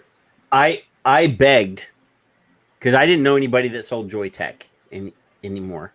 And Joytech has this product called the E-Roll, which is a refillable tank with a coil. And I just, every once in a while, I want to have, because I'm Irish, I talk with my hands. I like to have a beer and you want that cigarette feel. I want that. Even now, after 10 years, I'm not a fucking vape shamer. Yeah. It does something different to you. I think so. I vaped on Enjoys when I quit, and I bought like 5 kits of those and all. If I could get Enjoy dailies now, none of my C stores sell Enjoy. They're not in any of the C stores around here. But something like this that I can hold my glass and take a drink and hold the vape or the cigarette in my hand. Even now, luckily, one of the people that watched the show actually said, "I sell those. I'll send you one," and send me one, because the form factor is still. Innakin just came out with a product that Phil sent me one, and it actually has a cigarette butt tip like an IQOS does, and it's squishy, right? Yeah. And it feels great in your mouth. It. Yeah, it feels great in your mouth. Okay, I love it. Okay. I always wanted somebody to make an e-cigar. I mean, there were e-cigars. For a while, and I can't remember some the name. Good ones too. There were some decent ones, and leather, they had that chewy rubber tip on the end and stuff. I still want one, and I can't find a good quality one. But it's no longer popular. China's not building it. But I do remember back in 2013, 2012, like buddies of mine, like Drew at House of Vapor in Buffalo. Yeah. Okay. Yeah. I sent him a lot of money over the years. Drew was the best e-cigar ever. Yeah, he had a really good one. Do you remember that? Yeah, when I was up in Buffalo, me and Mike Morgan, I got some and I took him to an event, I think in Atlanta, and I said, "Mike, you got to have one of these. This is the best one, And so he had it. We just sat there with like 2 old farts just smoking cigars that had a nice Cuban e-liquid in it. It was sort of sweet and tobacco. It was wonderful. In the early days, guys, I had to have that because I wasn't so much a cigarette smoker as I was a huge cigar smoker. Yeah. Right? Like, total cigar aficionado. Right? I bought every vape device known to man at any price because I could afford to, only because I was selling off my cigar hoard. And I sold off over $15,000 worth of Cubans, okay, so that I could just go out and buy 7 Pro Varies. I could buy a ridiculous, flipper price on a GG device that was hot, okay, or the outrageous price Zen devices were going for. In those days, it was like, getting a Ziadi back in the day was like, you had to sell your spleen, okay? Yeah, just getting a tube. Just getting a tube was an accomplishment. There's a girl in this room that I recognize your name back from those days of Xenophiles. Okay, that Mick Coleman. Cigar Babe. Cigar Babe. That's what she was called back in the day. Yep. And she was a huge Xenophile. Like followed Mike around. Okay, was like good friends with Mike and was like one of his devout followers. Right. She made I'm him, holding- she bought and she and I actually bought his first 5 devices, and then she went and told everybody that she knew about this device and how it was made and what it does and so on and so forth, and it became hugely popular. And I have to tell you, he'll admit to it as well. It was hugely due to CB and her just talking about it online in these online shows that we used to have. Yeah, I mean, Yeah. Mike. I mean, I always have a House of Hybrids mod right on my desk. This is a one of a kind House of Hybrids with a kabuki on top. That's all Mike. This is a 510. You said Provari. I have 3 Provaris right in front of me. There's 2 of them. Yeah, my collection is at my office. I have one of 4, and Mike is one of the 4. Me and a guy named was JC West, right? Remember I know JC. Yeah. Right. We went out and through a knife connection, because I'm a huge knife collector as well. Right. I bought like some really, really high-end Damascus patterned steel. And between Lonnie, me, the only 4 people that have this device is me, Lonnie, JC, and Zen, Mike himself. We made Zenithus product, a Zenithus tube, out of really high-end Damascus, right? And I still have, I think that's the only Zen product I still have. This is a Mike Morgan hand-carved koi, 1 of 1. Wow. This is nickel-plated brass. That's Is neat. that a Provari? No, this is a sabuki with, this is called a sabuki. So it's I have one with koi, but it's for a tube, and it's they were one of 5, and they were all one of a kind each one. I have the machine engraved, but this is the hand engraved koi. That's insane. Wow. Now Mike's doing drum engraving. And Yes, the sick stuff, but he's very talented. Yeah, I miss guys like that in the industry. I don't think he has a store anymore, does he? No. No, the Rochester store. The ZFO is still ZFO open. is still there. It's owned by it's Chris Chris. Johnson. Chris Johnson has it now, but I don't have a Mark's mod troop. He never sent me one. I never got a Mark's mod either. Over all the years that Mark was sending mods out to people that were advocating, he never sent me one. It's funny. All those mods at one point in time had ridiculous flipper prices to them. Now they're virtually worth 0. No, okay. I mean those are sentimental things like this. Get tremendous flipper prices. The billet boxes and things like that, and I have like 6 of them, but they still the funny thing though, guys, is just like tobacco. What do they call it? Tobacco antiques, like antique tobacco stuff. Yeah. All of a sudden, at some level in the Renaissance, all of that stuff will all of a sudden come back up. Okay, and guys will be collecting that again. Well, right? like Meerschaum pipes, you see Meerschaum pipes going for huge numbers. I mean, obviously, most of them are hand carved ivory and things like that, and they're beautiful pieces of art. But yeah, I mean, tobacco, this stuff, somebody put Geppetto or Top Hat mods in the chat room, Joshua. I've seen those go for as little as like $200 or $300 now. Like Geppetto mods I was at an event here in Texas. It was a Vape Showcase is what it was called. And they had a big, huge modders gallery in the middle of the. I was there. Yep. I saw and I don't know if it was a Geppetto or a Top Hat. It was one of those, high end mods go for like $7,000 in an open auction. That's crazy. And I'm like, what the hell? I mean, they had a guy that chartered a private jet to fly there to place a bid. It's ridiculous. on a fucking mod. I mean, I have lots of like high-end stuff here on my desk. I mean, you know, the billet boxes are not cheap, but I pay retail. I'm not playing that game. If I can get there on time, then I get there on time. And I have friends, like this is a custom box mod that a friend of mine makes. I pay the same price as anybody else, but I'm not fucking paying flipper prices for shit. This is a battery box with a fucking atomizer on the top. It doesn't have to be this pretty. Now, I like pretty things, but I'm not doing that. I did pay a little bit of money for this 18350 to come from Russia, but it was because I wanted it. But again, it was still retail, you know. It's a retail addiction.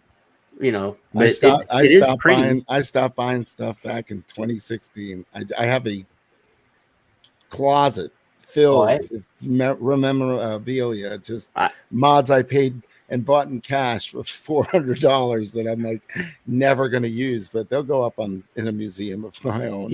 You know, that Texas show was the last time I think I was really into the marketplace with Hemo and everything like that. To be spending $1,000+ on a retail value, not flipper value on Hemo, okay, value mod, right? And a lot of that stuff at that stage was Indonesian and Filipino, right? Yeah. I can't remember I've got them. I can't remember what they're even called anymore, right? That's the funny thing. People go through my collection and go, "Oh, what's this one?" I'm like, don't know. Can't remember. Is there something on? Yeah, I have like Matt Wellman, pipes. Like, you know, this is a Matt Wellman e-pipe that I adore, and I paid for it because I support my friends. Yep. Matt did a box mod, and that was a stab wood that he called it Giesel, the Giesel mod, because it was named after Dr. Seuss, which is Giesel's his real name. I bought it because my friend Matt made it. I didn't buy it because I wanted it. Well, I did want it, but I'm very interested in the world right now. The center of high-end mods is still Germany, right? And the one show that I go to is that show in Stuttgart. What's it called? The Hall of Vape. Hall of Vape. Yeah, it was somebody would pay for me to go to that. I'd go to that. There's all sorts of hell. Lots of good beer. Yeah, I'm interested to see after COVID if the custom mod industry has survived through that and what's left of that, because that was the best show before COVID. That was the best show to go see the custom mod world and see what it was. Even when I lost interest in spending the money on it, right? You move on to another hobby, right? I mean, the Hall of Vape is a singular show as far as I'm concerned. I mean, they did an excellent. I mean, I've never been, but I've just watched it online. But I mean, they gave Dimitri and Phil. I mean, I don't always agree with Dimitri on 100% of the things, but he's, he if it wasn't for him, I wouldn't be here. So, me too. I will say that. But they fucking rolled out the red carpet to do tobacco harm reduction and to give them space to broadcast live from that show, and to have a big panel there, a big audience there. I remember the last year I was there.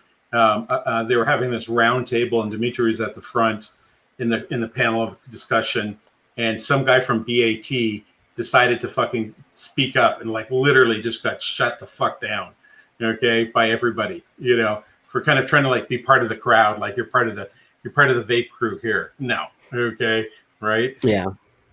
Well, I mean, we have big tobacco companies, and was it Philip Morris or Altria or whichever one it is in the UK saying, well, we're not going to, we've set a quit date and we're not going to sell cigarettes in the UK in 10 years from now. Or that's BAT, right? Yeah, British American. Yeah. And I'm like, we had David Gerlitz on the show the week that they made that announcement. He's like, well, why do they have to wait 10 years or 20 years? Why can't they stop tomorrow? Well, it's almost a statement against the WHO to say, hey, we can go either way. Okay, well, we can continue selling cigarettes, or we can expand our vape business. We are going to exist. You're going to decide. You want to keep killing, the vape industry? Well, then we'll keep selling cigarettes, right? You make the decision. Like, they're that big, right? That they can have that attitude. It doesn't matter to them, right? If vape gets killed, they sell more cigarettes, right? They win either way. It's a win-win situation for them, right? Yeah. So, I don't know how long you have, Sean, but did you watch the WHO presentation like 4 weeks ago, 3 weeks ago, whatever, where they were part of it? Yeah, where they were announcing their program and their Bloomberg financed policies and procedures and stuff. They had one of the kids, one of the kids from PAVE, the child of one of the PAVE moms, and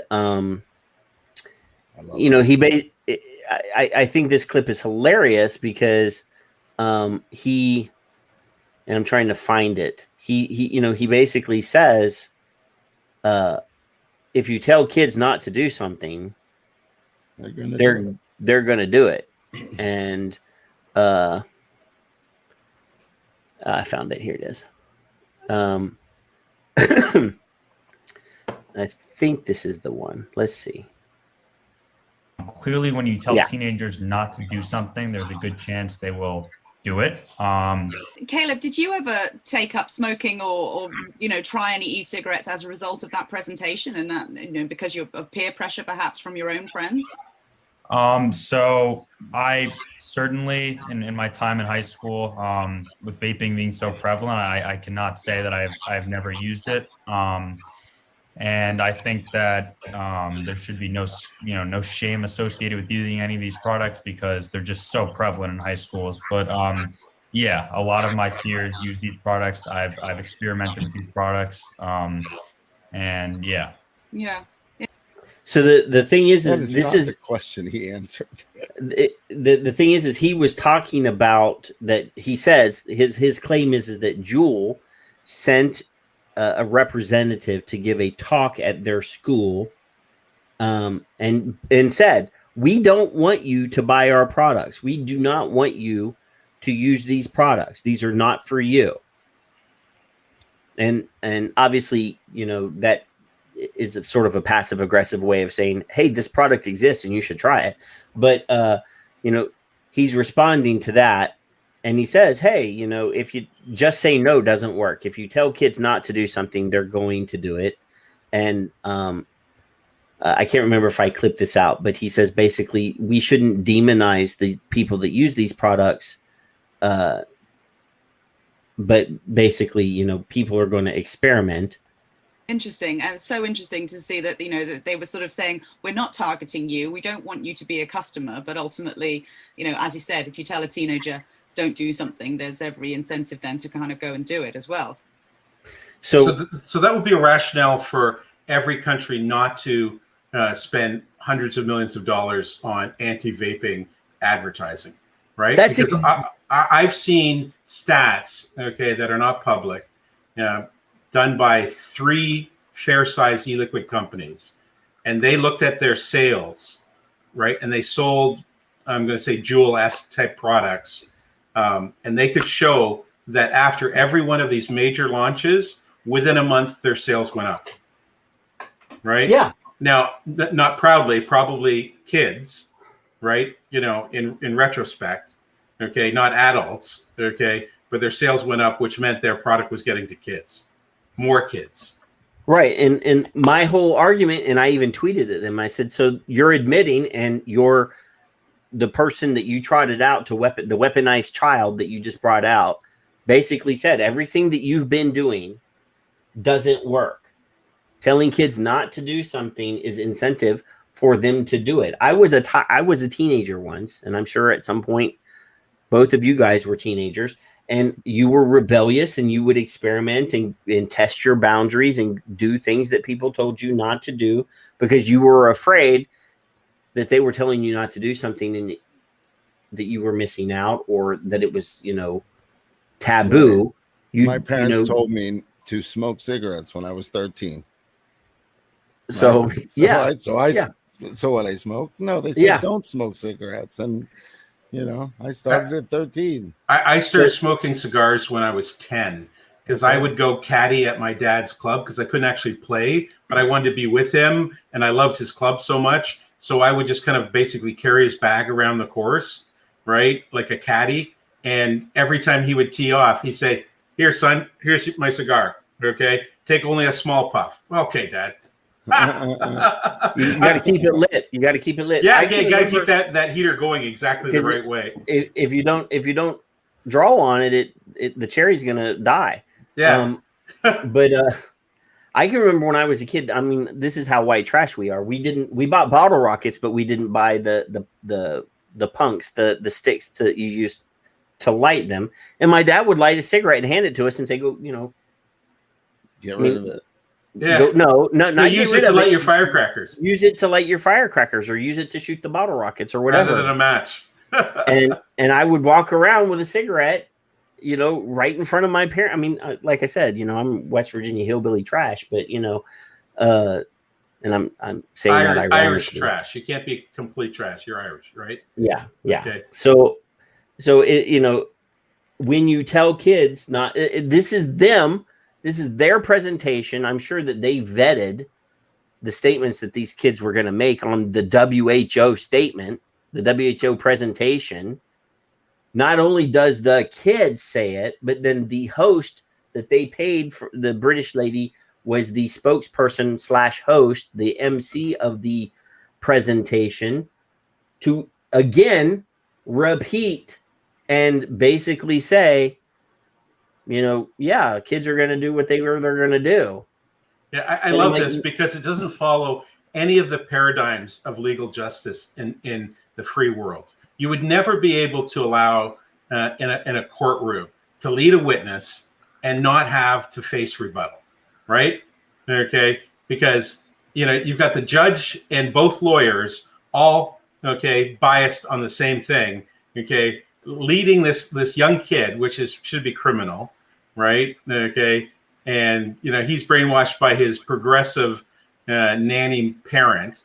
Okay, that's probably a member of PAVE, or it's she's one of the founders of PAVE. His mom is one of the founders of PAVE. Okay, so he's completely brainwashed. Completely brainwashed. Completely. I mean, this isn't Myers Group. He said I shouldn't be shamed. I shouldn't be shamed for doing what he basically said. I'm being told I have to say I vaped, but I'm not. I'm not a bad boy for doing it. Yeah, where's your brother? And have you tried? It's not my fault. It's their fault. Have you tried cannabis? Yeah. Oh yeah, I've tried. Oh yeah, I've smoked a couple joints. I can't say. And what about binge drinking? Have you gone out with your buddies and knocked back some rum or vodka or beer?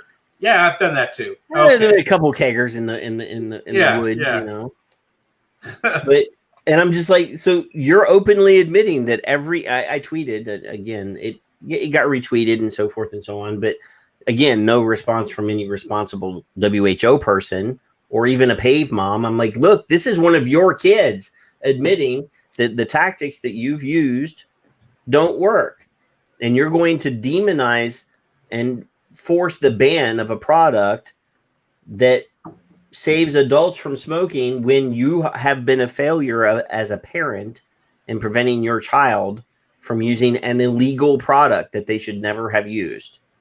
But it does come down to parenting. We do forget that part of it sometimes. I mean, I know we're talking about it in this case, but the regulation is one thing. But even tobacco, I've talked to my kids. My son said I'd vape tobacco if I like to vape. It tastes fine. It's not bad. But but it is parenting. Like, it's how you raise your kids. Talk to your kids. They're gonna try these things. They're gonna try them, but let them talk to you about it. You'll not be shamed for trying something and making a mistake. But to blame the schools for allowing it, I mean, you can't put security in the schools and prevent everything. I mean, they try to prevent weapons from coming into school, and they can't even do that. No. But it's parenting. This is an older tweet from last week. We talked about it last week, but you guys weren't here, so I'm going to share this one. So the 31 attorney generals from different states signed a letter and said basically that the FDA should force all flavored tobacco products off the market. So initially, Truth is saying we applaud the action of these 31 attorney generals, including Josh Stein and AG Doug Peterson, calling on FDA tobacco to regulate e-cigarettes and oral nicotine products by prohibiting flavors, including menthol, limiting nicotine content, marketing restrictions, and age verification. Well, they're already age restricted in all 50 states. I mean, obviously, there are still holes in the age verification process, but that's a law that already exists. I don't imagine that anybody still believes that kids can legally buy tobacco products in any state in the United States. But they applaud this. So I had to say, 31 attorney generals admitting to dereliction of duty, sales of tobacco products, including cigarettes and vape products, to minors are already illegal in all 50 states. Your job is to enforce laws and prosecute those who break them, not blame other agencies for your inaction. So these 31 attorney generals are blaming FDA because they're not enforcing the laws that they already have within their scope. I mean, is there any disagreement on that? No.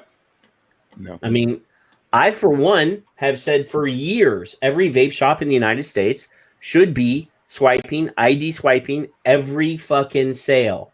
Every sale. I don't care if it adds, I don't care if it adds 50 cents.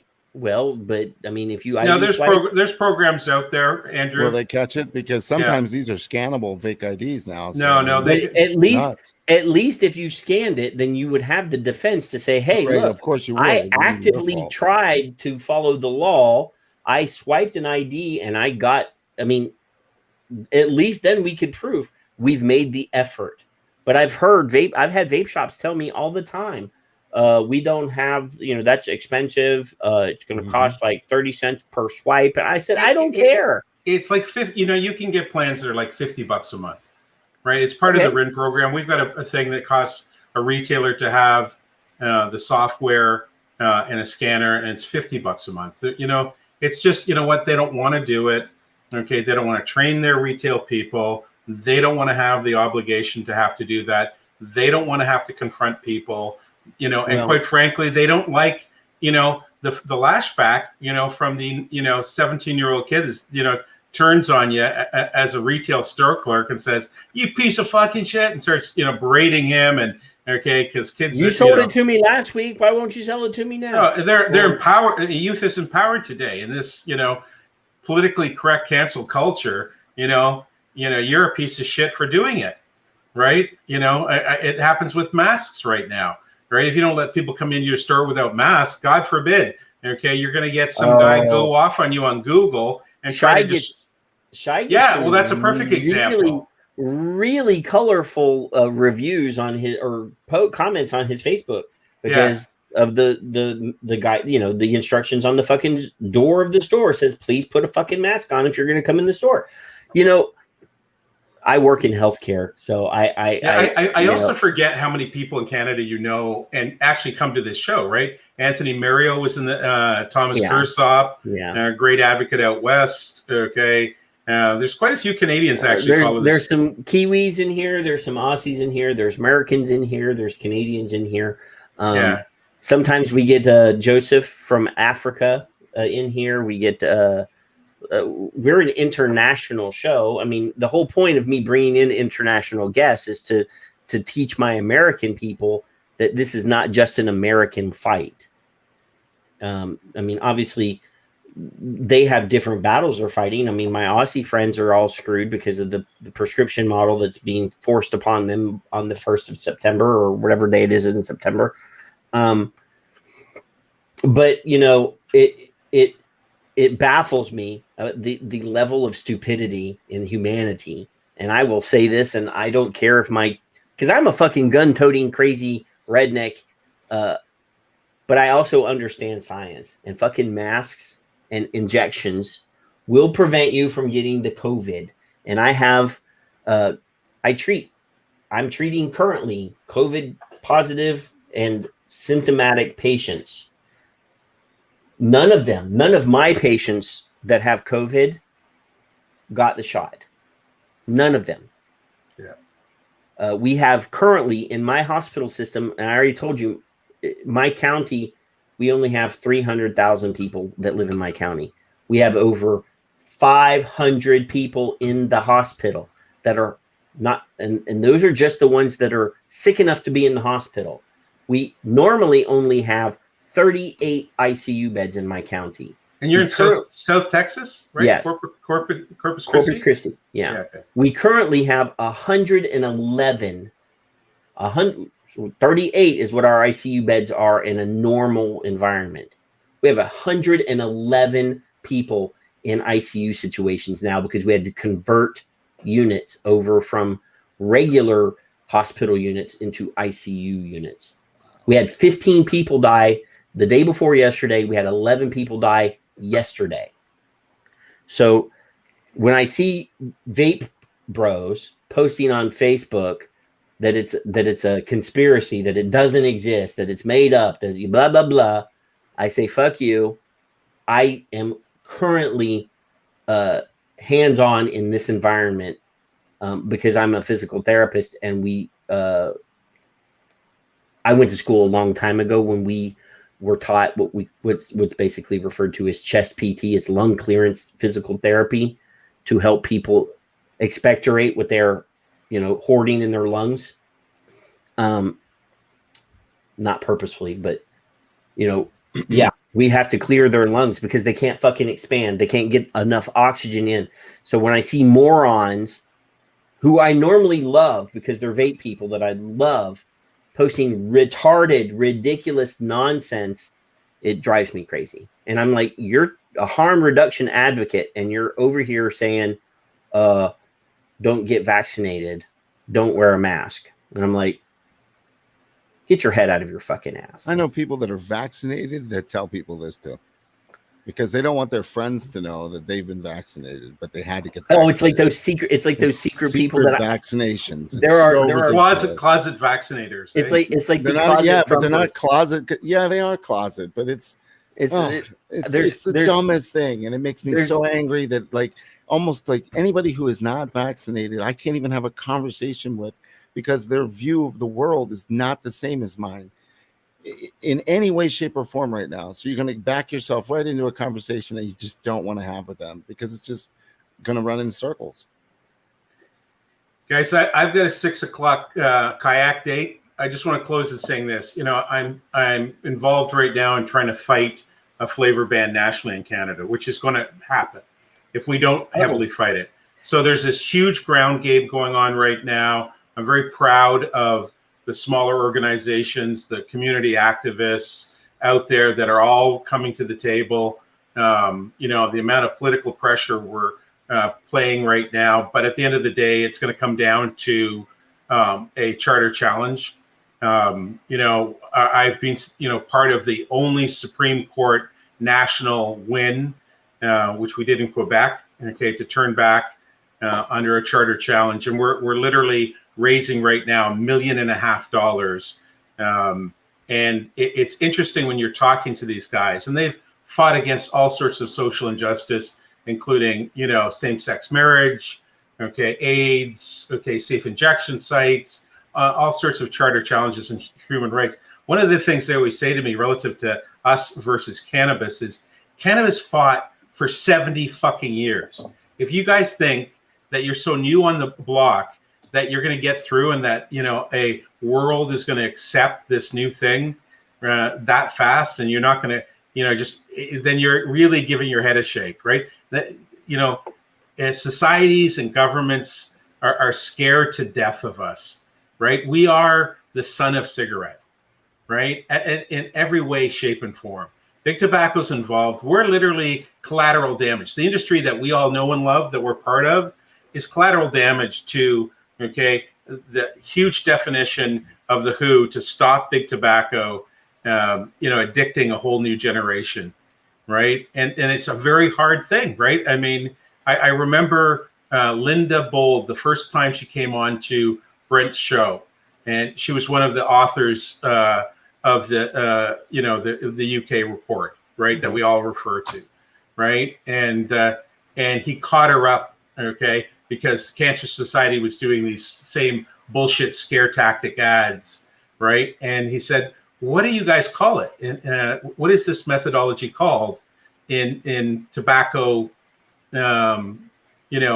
Control. And she goes, "It's called the swarm approach. We just go all around it like bees and just swarm it." Okay. And it's part of what's called the precautionary principle, right? Okay. If you don't know it, if there's no long-term, well, I mean, it's amazing. When we look at COVID and vaccines, there's absolutely no long-term, evidence that these vaccines are good for us, right? None. Okay. They've not done the level of, testing. They say they have now for Pfizer with the FDA, but it's not enough time. There's no way that they did 2-year level 3 longitudinal clinicals.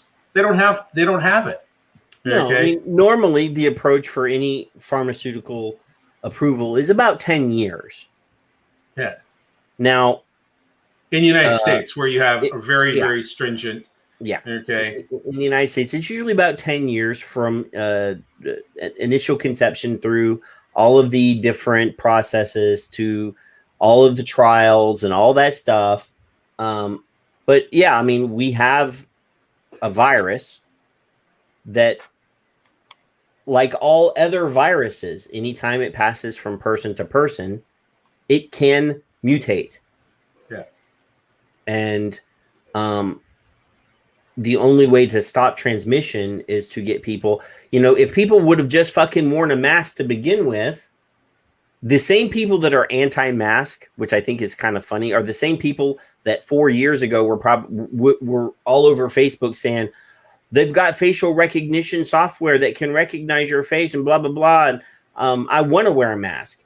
And now that the government says we would like you to wear a mask, they're like anti-mask. I mean, it's the same tinfoil hat crazy people resisting.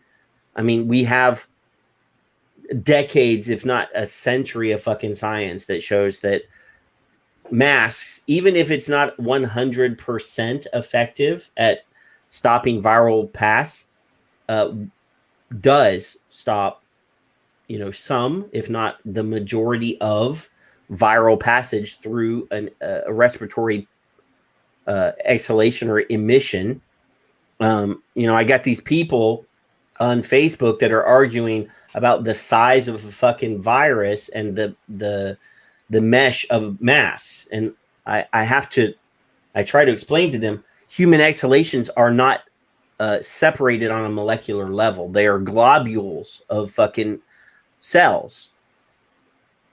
Obviously the virus is a certain size, but you don't exhale like every exhalation. All of your molecules that you're exhaling are not separated from each other. They're globules held together by moisture and mucus and saliva and all that stuff.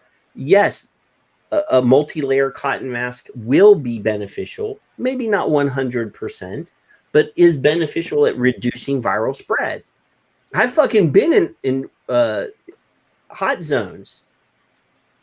I've been where malaria is transmitted, where, Hanta and Ebola. I've traveled the world doing what I used to do before I do what I do now.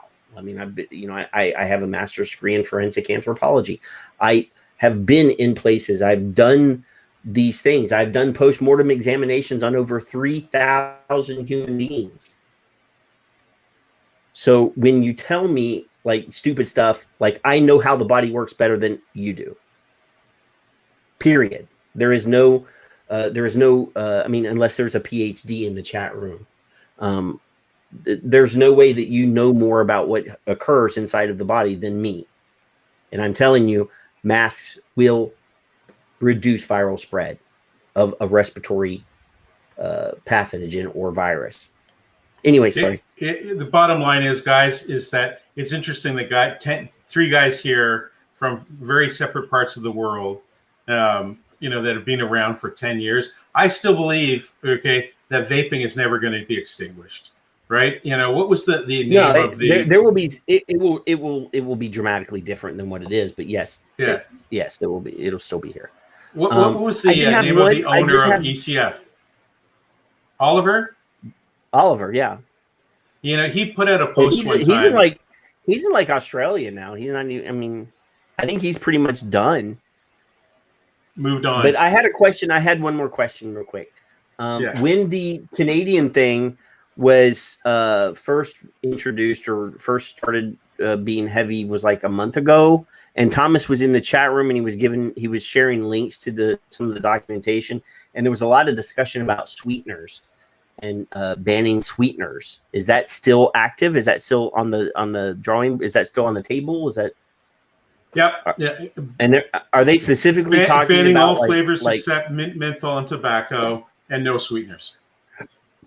So, are they specifically talking about like sucralose, or are they talking about molecular sweeteners in the flavoring additives? They're actually going to have sensory enforcement officers that will be going out and tasting stuff to make sure that it doesn't have any sensation of sweetness or added taste to it. Okay, right? It's a complete fucking utter. We want to kill vaping. So if I get my Hang Sen vanilla or not vanilla Virginia Flu Cured, and I make a single flavor mix with Virginia Flu Cured, and I vape it, there is a sweet note to that. There is no sweetener added, right? It's so bullshit that they've nailed it down to telling you what cast numbers you can build a flavor with. Tobacco has 40. My average tobacco flavoring that I make has 70 to 100 cast numbers. I can use 40, and some of them will make it taste like a potato or an egg. Yeah. Okay. You cannot fucking make. Okay. The only thing that's going to be viable, as is going to the States. I mean, the whole marketplace is going to move to mint. Okay. The numbers in Juul showed that they didn't miss a fucking beat. They got rid of creme. They got rid of mango. They got rid of fruit. Okay. They went back to tobacco, mint, and menthol. And guess what? Kids are going to vape fucking mint. Of course they are. Okay. And that's the same thing that's going to happen in Canada if we don't save flavor. But I think the whole marketplace is going to, just like Europe, okay, finally accept we're going to lose flavoring. I mean, we're going to fight. Okay. I mean, God knows we're raising $1.5 million. Okay. In Canada, that would be like in the United States raising $150 million, right? Population size comparatively, right? And we probably still will lose. And the whole marketplace is going to flip to short fills and black market, right? It's sad as fuck. Okay. Honestly. Right. And just like in the United States, I mean, somebody's going to make it through the PMTA. Vaping will still exist in some fashion. It just ain't going to be pretty, because God only knows the golden age that we went to vape shows and hung around and created these unbelievable lifetime bonds of friendship with people.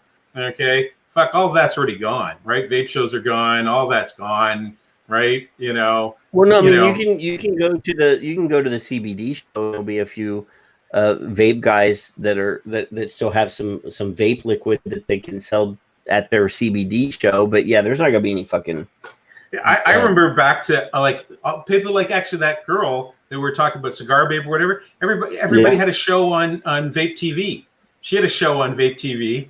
Okay, one of the nights. I started on Stickam even before Vape TV. Yeah, Stickam. Well, they were using Stickam. That was their format. Yeah. Yeah. Yep. And then we went from Stickam to Justin TV, and then Vape TV, and I mean, I don't know if you. What is the streaming service that the kids use to game on now? Twitch. You know that Twitch is Justin, right? Is it really? Yes. Get out. Justin. The guy that owned Justin TV, that owned the Vape TV or Vape the network that all That's of the incredible. Really? Yeah, him and his mom started this Justin TV thing, and he was hosting all these different, hobbies. People had all these different streaming shows on that platform. But yeah, he took that in Twitch. That's fucked up, right? Mhm. Yeah. Not Justin Trudeau. Definitely not Justin Trudeau. That's crazy. Anyway, guys, listen. Nice meeting you again, Andrew. I hope Nice to meet that you. in some time we cross paths again. Patrick, as always, okay. And that piece of shit that is your partner in this show. What the fuck? Just drops you like a cold potato, right? He said he was too hot. He was too tired tonight. Oh well, Kevin Buss ass. I'm not gonna give him too much shit. I mean, I'm gonna joke with him. I'm gonna pick on him a little bit, but that's just the way it is.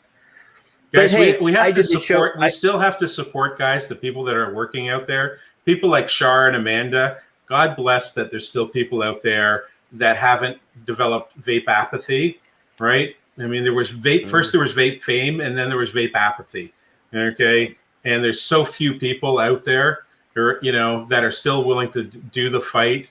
I can tell you, there's no value, okay, in being popular and being involved in advocacy. People like, Lindsay Stroud, okay, Dave Morris, okay, the people at Safad are still like some of the, best people I've known for a long time, right? And God bless them, okay? Like they're masochists, okay? I mean, honestly, right? I mean, like, why do it, right? No one fucking cares, okay? VTA is dead and gone. Let's come to terms with that. Although there was some looking like Tony was trying to resurrect it somehow. Okay, it's gone. Okay, yep.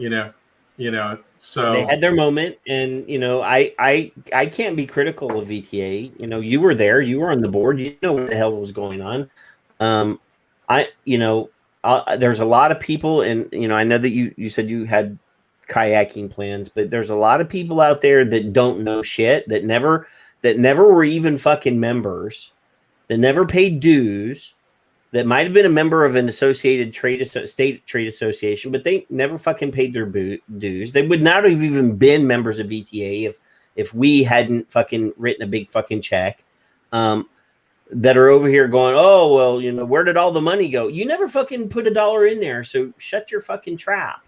Yeah, I mean, their biggest downfall was they tried to do too much, and there was too much to do, okay, and they tried to do it all, right? A typical, okay, failure mechanism, right? I mean, Tony was just one guy, right?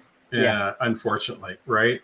How much can one guy do? Doesn't matter how many lawyers or lobbyists you have working with you. It's just this. Anybody here that's had their own business, there's a ton of little shit, okay, that at the end of the day, the owner has to do, right? The head of the company has to do, okay? They tried to do too much because there was too much to get done, right? I ultimately, the problem with investing in advocacy is you want to see yardage, right? You invest in advocacy like you watch your football team, right? And you can't see yardage gains in advocacy, right? So you can't see whether they're moving the ball up the field or falling back, and that's what kills. This kills a lot of stuff, right? Thankfully, things like Safada are still alive, smaller than ever, but still fucking working harder than ever, right? To try to, and again, I got no dog in this fight except I'm supporting it myself because it needs to be supported. Right, we need a national trade organization, and I'll tell you, go to rinprogram.org and just look at the program that they've laid out. Okay, it will be an absolute necessity of anybody that gets through to the final 10-yard line to get across the goal line and be able to get a marketing order, guaranteed. And it doesn't, because even the big companies that I deal with, like Naked or someone big, right? Why does it make sense for them to duplicate the program by themselves and spend $1 million and have 3 compliance guys? And, they might be one of the biggest guys in North America, but it just doesn't even make sense for the biggest guy, even if he could fund and finance and have the resources to run a program like that. Okay, it doesn't make any sense. And certainly any of the medium to smaller guys that make it through, God bless and God willing that people like Amanda could get through, right? Okay, they're going to need it. And they, obviously AVM and Safada have a very, very good working relationship. Thank God there's lots of hardworking, smart, powerful women, okay, in this industry still. We've had all of them on the show. yeah, like thank God, right? Okay, because men do not run advocacy anymore in the United States. Okay, April Myers, Lindsay Stroud, Taylor Cage, right? Shar, okay, Amanda. The actually advocacy is being run by women. I'm like absolutely, humble enough as a guy advocate to say, without them, okay, fuck it. Mandatory down in Texas. Have you ever met Mandy? She's the sort of member director for Safada, right? These unbelievably I have powerful. not had her or April on the show. Yeah, they're both all really the other strong. ones have been on the show. You remember Shell, obviously, who is a mainstay of Safada. She's for my so many sister. years. Is she? Well, not really, but Wow. she is my sister. What happened to your DNA, right? Because she's way prettier than me.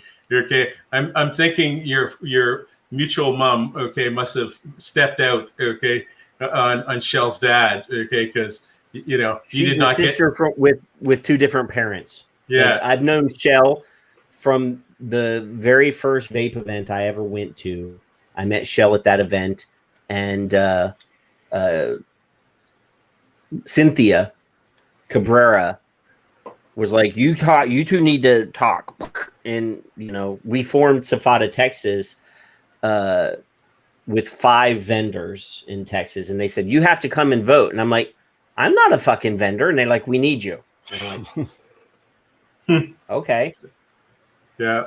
So, yeah, I've known her as long as I've been vaping almost. So, yeah. She had some health problems, and she actually ran for congressman here in Texas. Yeah. Shell and I are real close too. I just chatted with her the other day. Yeah, I haven't talked to her in a while, but yeah, she's one of my favorite people on the planet. Yeah. But, always go to bed thanking those that keep things still alive, right? That's what, anyway, my closing thoughts. One of my favorite things that she says all the time is nobody likes to hear that they have an ugly baby. She says that to me all the time when we're talking about vaping stuff, and she's like, "Yeah, nobody want, especially if it's like a negative anti-vaping thing that might possibly have some truth to it. Nobody likes to hear that they have an ugly baby." No one likes to understand that truly the optics of us is we're the guy with the black hat, not the white hat. We all think we're the white hat, we're the black hat, right? To the rest of the world, yes. Yeah. But anyway, thanks for coming, Casey. Yep. Have a good night. Stay out of trouble. Don't drown tomorrow in your kayak. No, I never will. So Andrew. Hey man. Vape bans. What the hell's going on, man? Hey man. Not much. It's hot as hell in New York, so I feel like Kevin is lucky. Oh, come to Texas. I'm sure it's hot there too. What's the weather there now? I think our what do they call it, the heat index was like 104 today. Okay, all right, that's hot. And it's like 85 to 90% humidity. Okay, so yeah. Will Webb says, last question for me for the night. What will the vape bans mean for DN? I don't know what DN is. Yeah, I was wondering what DN is. What is DN? Yeah, I don't know what DN means. So yeah, obviously, there's a lot of shit that's still up in the air. David Forsyth is in the chat room. I can self-identify if it would help. I'm reading. I missed a lot of comments because I was paying more attention to what was going on. There was probably, I didn't, like I said, I didn't, when I invited all the people that I invited, I opened up my Facebook and there was a whole bunch of messages, and there was one from Sean. It's like, bring me on the show. I want to debate with you. And I'm like, oh, I'm willing to have you on. I don't have anything in this hunt. Oh yeah. Funny. These nuts. Yeah. Good one, Will Webb. So yeah, I mean, how's the vape ban thing going on though? It's good. I'm still working on your design. I'm just waiting. We had my mold master is going to come back and let me know what we can do. I think that it's just a bunch of the stuff. There's a lot of detail in that logo. There's a lot of fine lines. I think we could print them, which they would come out great too. I'm just trying to find out what we can do in that space before I go ahead and have them fired up. Yeah, but I saw that you do some for Dimitri. I did. I did some Dimitri pink for Liquid Puff, as well as some white ones and some black ones as well.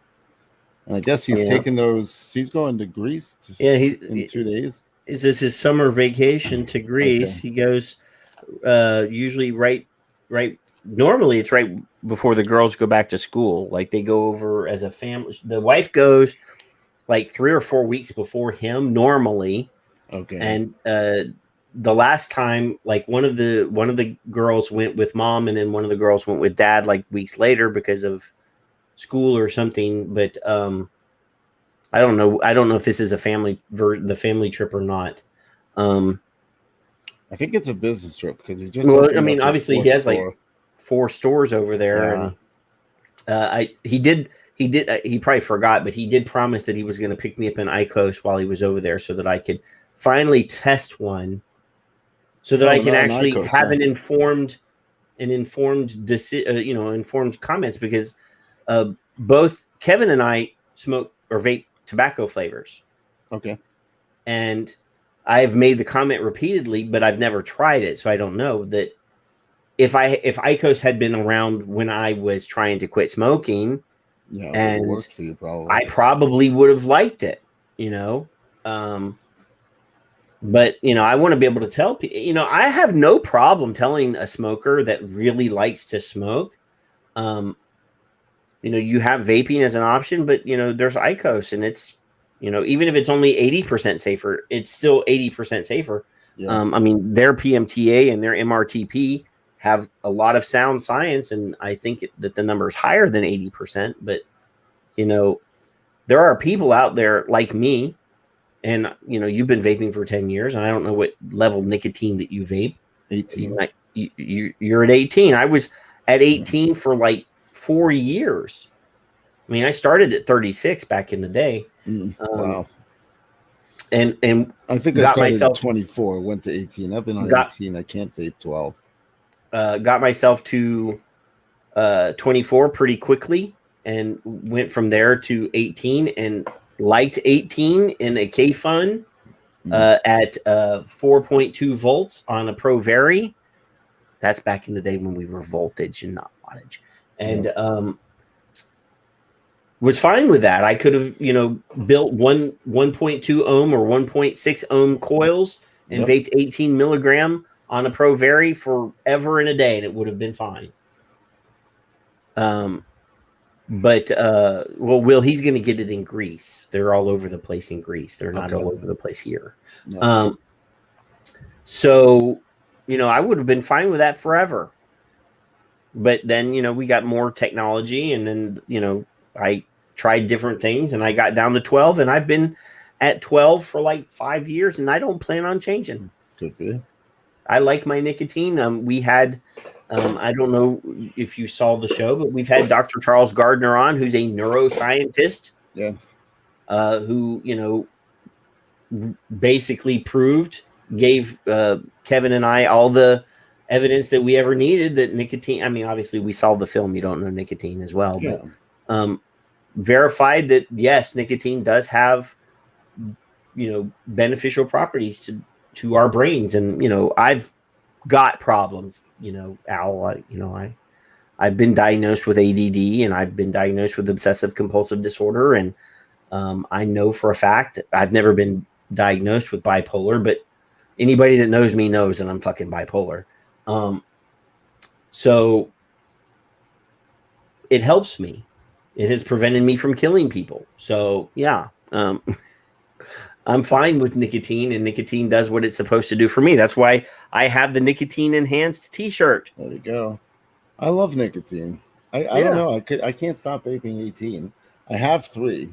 I vape 3 at my desk periodically. It's something I grab, but but I have a liter of 18 milligrams just in case, because I'm in New York, and I was like, just in case, let me just get 1 liter of e-liquid. I don't make my own, so I figured I would do that, and that's what I've been vaping.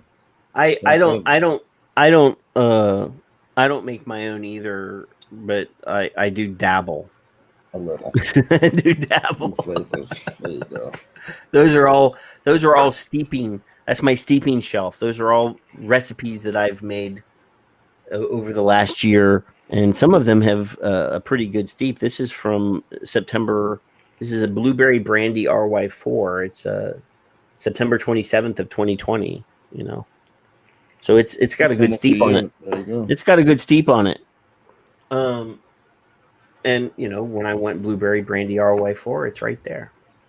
But yeah, I mean, some people can't do that, and that is not a solution to save massive amounts of smokers. No, DIY is not.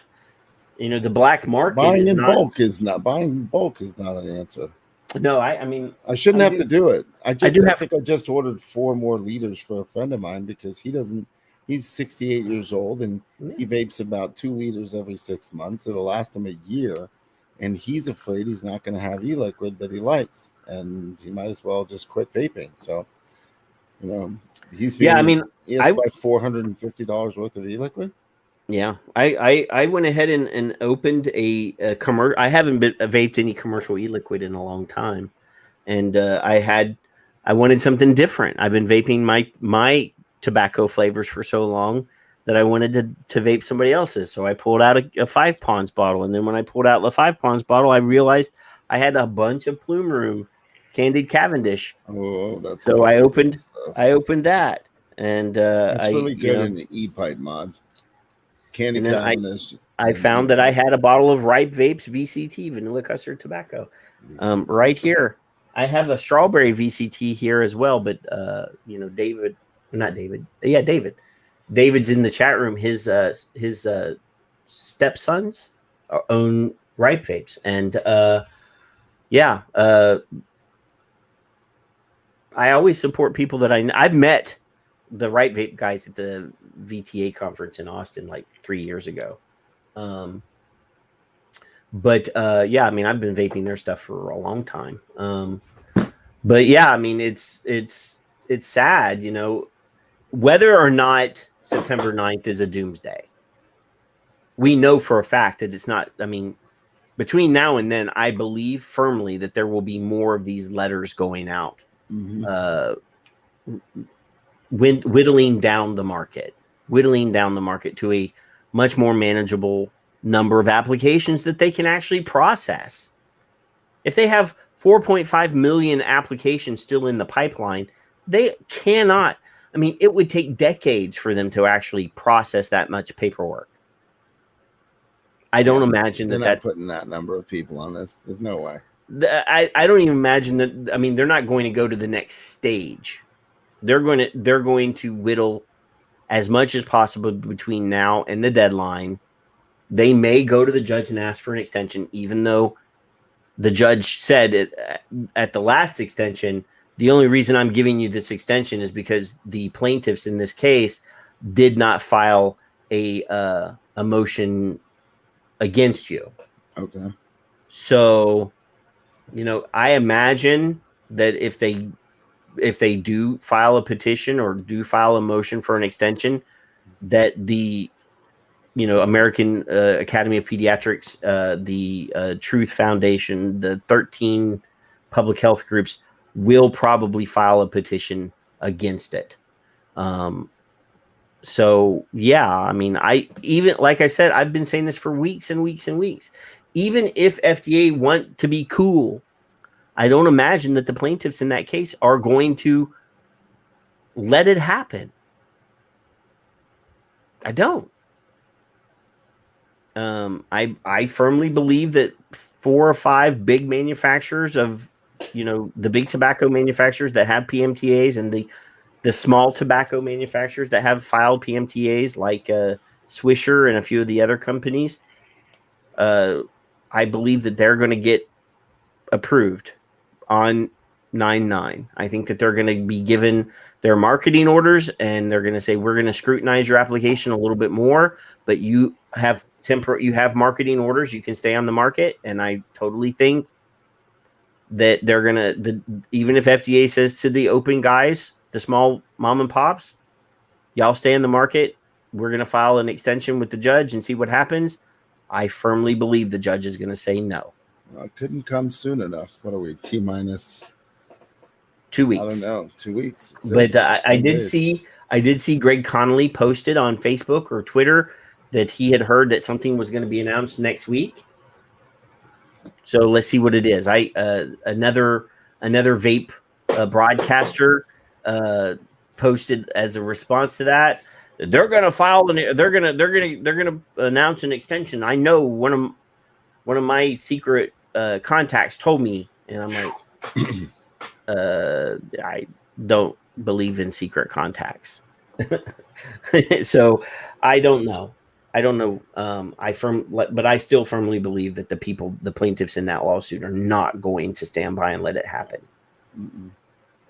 And the 31 attorney generals that just signed a letter last week, I don't believe that they're going to stand by and let that happen. And Raja Kuthar is not going to stand idly by and allow it to happen. I just think that the people, like he said, the optics, we're the black hats. We're the bad guys in this situation to the general public. We're addicting a whole nother generation of kids to nicotine. That's the campaign that they've been using, and I believe that that's what they're going to stick to. So Skip says, well, guys, I've been awake for 24 hours. Patrick didn't send me my complimentary bottle of Geritol. She needs to go lay down. Good night, Skip. I'm going to pass down too. I'm going to get going. Yeah, I mean, since my cohort didn't come, I'm glad that you guys came at least to talk to help you pass some time. Well, I mean, it's better to have a sounding board, even if it's even if the other person, because Sean will talk. Oh yeah, you got to worry. Sean will talk. He's almost as bad as Troop. Troop is a talker. We'll get Troop on again. Maybe I know that there's an announcement next week about something that he might want to talk about. Maybe I can give him 10 minutes to come on and talk about it. You never know. 10 minutes. Yeah, you got a chess clock for him. That's what you need. Well, maybe I can get Jay Love to come on too. You never know. I sent him the link tonight. He didn't come. He's a busy 5 Ponds boy. He has stuff to do. But he did a live stream today on Facebook where he did announce very vaguely some things that I know about and some other people know about. But yeah. So where do you sell your vape bands at? They're sold everywhere, but I sell them. And what do you mean by sell them at? They're sold everywhere, but you can buy them online on my website. But I had them on Amazon for a while. I told you have to learn how to self-promote. I'm trying to self-promote. Call me, contact me, Facebook me. You can find me at vapeband.com. That's where I sell my product. Because there are other companies that don't make vape bands but make faux bands, faux vape bands, and we want them to be the real thing. Yeah, I mean, the thing about the faux bands is I'm finding that there are not too many of them anymore. Like it just seems like nobody's taking bands and putting them in packages. So if you want the bands, come to me. They're not expensive. 100 bands, $35. Go on my eBay store and purchase. They ship pretty much next couple of days within purchase. And I do customs too. This is one that you made. It says authentic. Yes, and it's a silver one. That's from the House of Hybrids, and I had a whole bunch of them here, and I don't know what happened to them. And this one says Deja Vu Juice. I don't know if this is a faux one or not. That's say it on the inside. Yeah, that's a faux one. It's not even the same size. So that came from somebody, and obviously I keep this one here all the time. That's free advertisement for my friend Troop right there. But yeah, you did the vaping militia ones. Those were awesome. We sold thousands of those things. Those were fun. Those were actually hard to make back I in the think I day. have a whole Things were box much of them harder. somewhere here. I have to look and see. I might still have a box of them. I have a box of vaping militia T-shirts in my closet in my bedroom, but they're all the like 3, 4, and 5 XL T-shirts. Send me one. Send me a 3XL. I'm like, what the hell? What the hell, man? They were always funny because they were more shirt than they were like. I don't know if you're talking about the ones with the design right down the center. Well, they had. It was always very narrow. It was like in the middle. The very of the first chest. batch that we had was made by some online T-shirt company or whatever. Yeah. And when they uploaded the logo, they didn't upsize it. Yeah. Like the ones that I have on the Teespring store, I put that skull and the skull and big. crossbones It is goes across the huge chest. across my chest. This thing was like this little tiny imprint. Like it should have been on your as a pocket instead of the subsequent ones. The vaping militia logo is quite large, but not so nearly as big. I have an OG. I have an OG version. The vaping scallywag T-shirt, the fucking skull and crossbones, is huge. Mm-hmm. And I did get the second all over print, the one with the angel and the devil and the cigarette and the mod. I did get that T-shirt in, but it's in. I actually hung it up in my closet. I don't know why. I thought I was going to put it in here so I could show it. But Ed posted in the chat room earlier that he ordered a Son of Liberty Radio coffee mug from the Teespring store. So thank you. We're still trying to raise money to buy Charlie a webcam. We already have enough money to buy him a microphone, but I wanted to get him an upgrade for, we want our Inco guy to look good on his Safe for Nicotine Superheroes podcast. And currently he's using the camera on his laptop. And it, we want you to look good. So, we're supporting our Inco advocates by helping him out. And he said that he would put the viewers of Son of Liberty Radio as a sponsor on their list of donators. So that's cool. He's our friend. He's been on the show a couple times. He's doing the right thing. He's fighting for our right to vape. He's also a vapor. So when we have a neuroscientist that uses nicotine, that's great. That's awesome. But Al, it's great for you to come on. Thank you. Thank you, man. And obviously we have to have a more in-depth show. What I wanted to do, this is something I did before. I had Zen on the show years ago, and we talked about the birth of vaping all the way to, at that time, which was, everybody doesn't realize that, not everybody, we know that vaping started as a bunch of like scrappy dudes that, started mixing stuff and building mods and stuff in their garage, or, obviously Mike didn't do it in his garage. He owned he has a metal shop, he has a full business outside of vaping, or did at least. But these are guys that just like started making stuff, and people would say, change this, and they would change that. This is a purely consumer driven industry. Absolutely. And all of the innovation, things that you thought of came out without any question. I mean, obviously, even today, China is sending prototype hardware to reviewers to test. That's how they prototype shit now. That's why Grim Green and Matt Cully and what's the guy, Bogan and DJ LSB and all these people, they get hardware that is pre-market hardware. They test it out. They tell them, hey, fix this, that, and the other. And they fix this, that, and the other, and then they market the product. That's literally how China manufactures product. They find somebody that will beta test it and tell them what's wrong with it. You hear these guys on reviews all the time saying, well, this is a pre-marketing version, or this is a prototype version. blah blah blah blah blah. This will be different on the mass manufactured thing. Blah blah blah.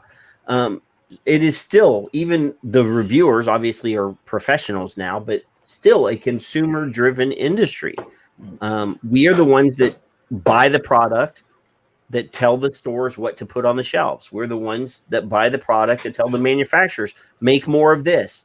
We're the ones that tell hardware companies, I want a coil that does X, Y, and Z, or I want a hardware that does X, Y, and Z. I want a color. I want it in this color. I want it in that color. Everything that we choose is what drives this industry. So, yeah, I mean, we're still where we are. All the innovation in this industry is because of things that we asked for. So we should probably do another one of those shows where we get, you and I have been vaping for 10 years. I'll be 11 years in December. No, what year is it? 2021. I'm already at 11 years. I'll be 12 years in December. Wow. I'm at 10. Because I started in December of 2010. And we are February 11, 2011. Yeah. All right, brother. I will talk to you soon. Thank you, sir. Thank you, sir. And thank you for all of your efforts to create a Son of Liberty Radio vape band. It's we just causing you problems. It's okay. The more difficult ones are the fun things. As long as it's no rush, then get it done. We get it done. We get it done. Thanks. Yep. Talk to you soon. Bye. Later. So, guys, I hope you enjoyed. I hope you enjoyed the show. Like I said, Kevin wasn't here, and there was a lot of negativity, but we brought Sean on. Sean has a more positive outlook, which is great. It takes all kinds. We'll have Andrew on again to really promote vape bans, because they are very beneficial, especially if you run a tank that has a glass tank. Anyway, love you guys. Just remember, there's bad news. There's probably good news maybe as well on the horizon. Everything doesn't have to be negative, but there's going to be a lot of fucking change. There's, and it has to happen. FDA can't regulate 4.5 million SKUs. They can't. So, there's going to be a consolidation, and hopefully I'm wrong. Hopefully I'm wrong. And there will be options for us that don't want to use a convenience store vape product. Y'all be good. Go and hug your wife. Go and tuck your kids in, kiss them on the forehead. Enjoy your weekend. Do the barbecuing and the sports and all the things that you want to do. I know that there's probably the guys driving around in circles is going to be on for hours and hours and hours on Sunday. Have some ribs and enjoy yourself. And we'll be here. Maybe Kevin will be back next week. I don't know. Maybe he needs to get some Geritol too. Just remember, like I said earlier, support the people that you want to stick around. Order product from, online if there's not a vape shop, but, go tomorrow and buy a couple extra bottles of e-liquid, not because you're going to need it, but you might need it. But because you want those guys to stick around, and they need money. They need to pay their, rent. They need to feed their family. They need to pay rent on their house. So love you. Be good. And we will see you in 7 days. Bye.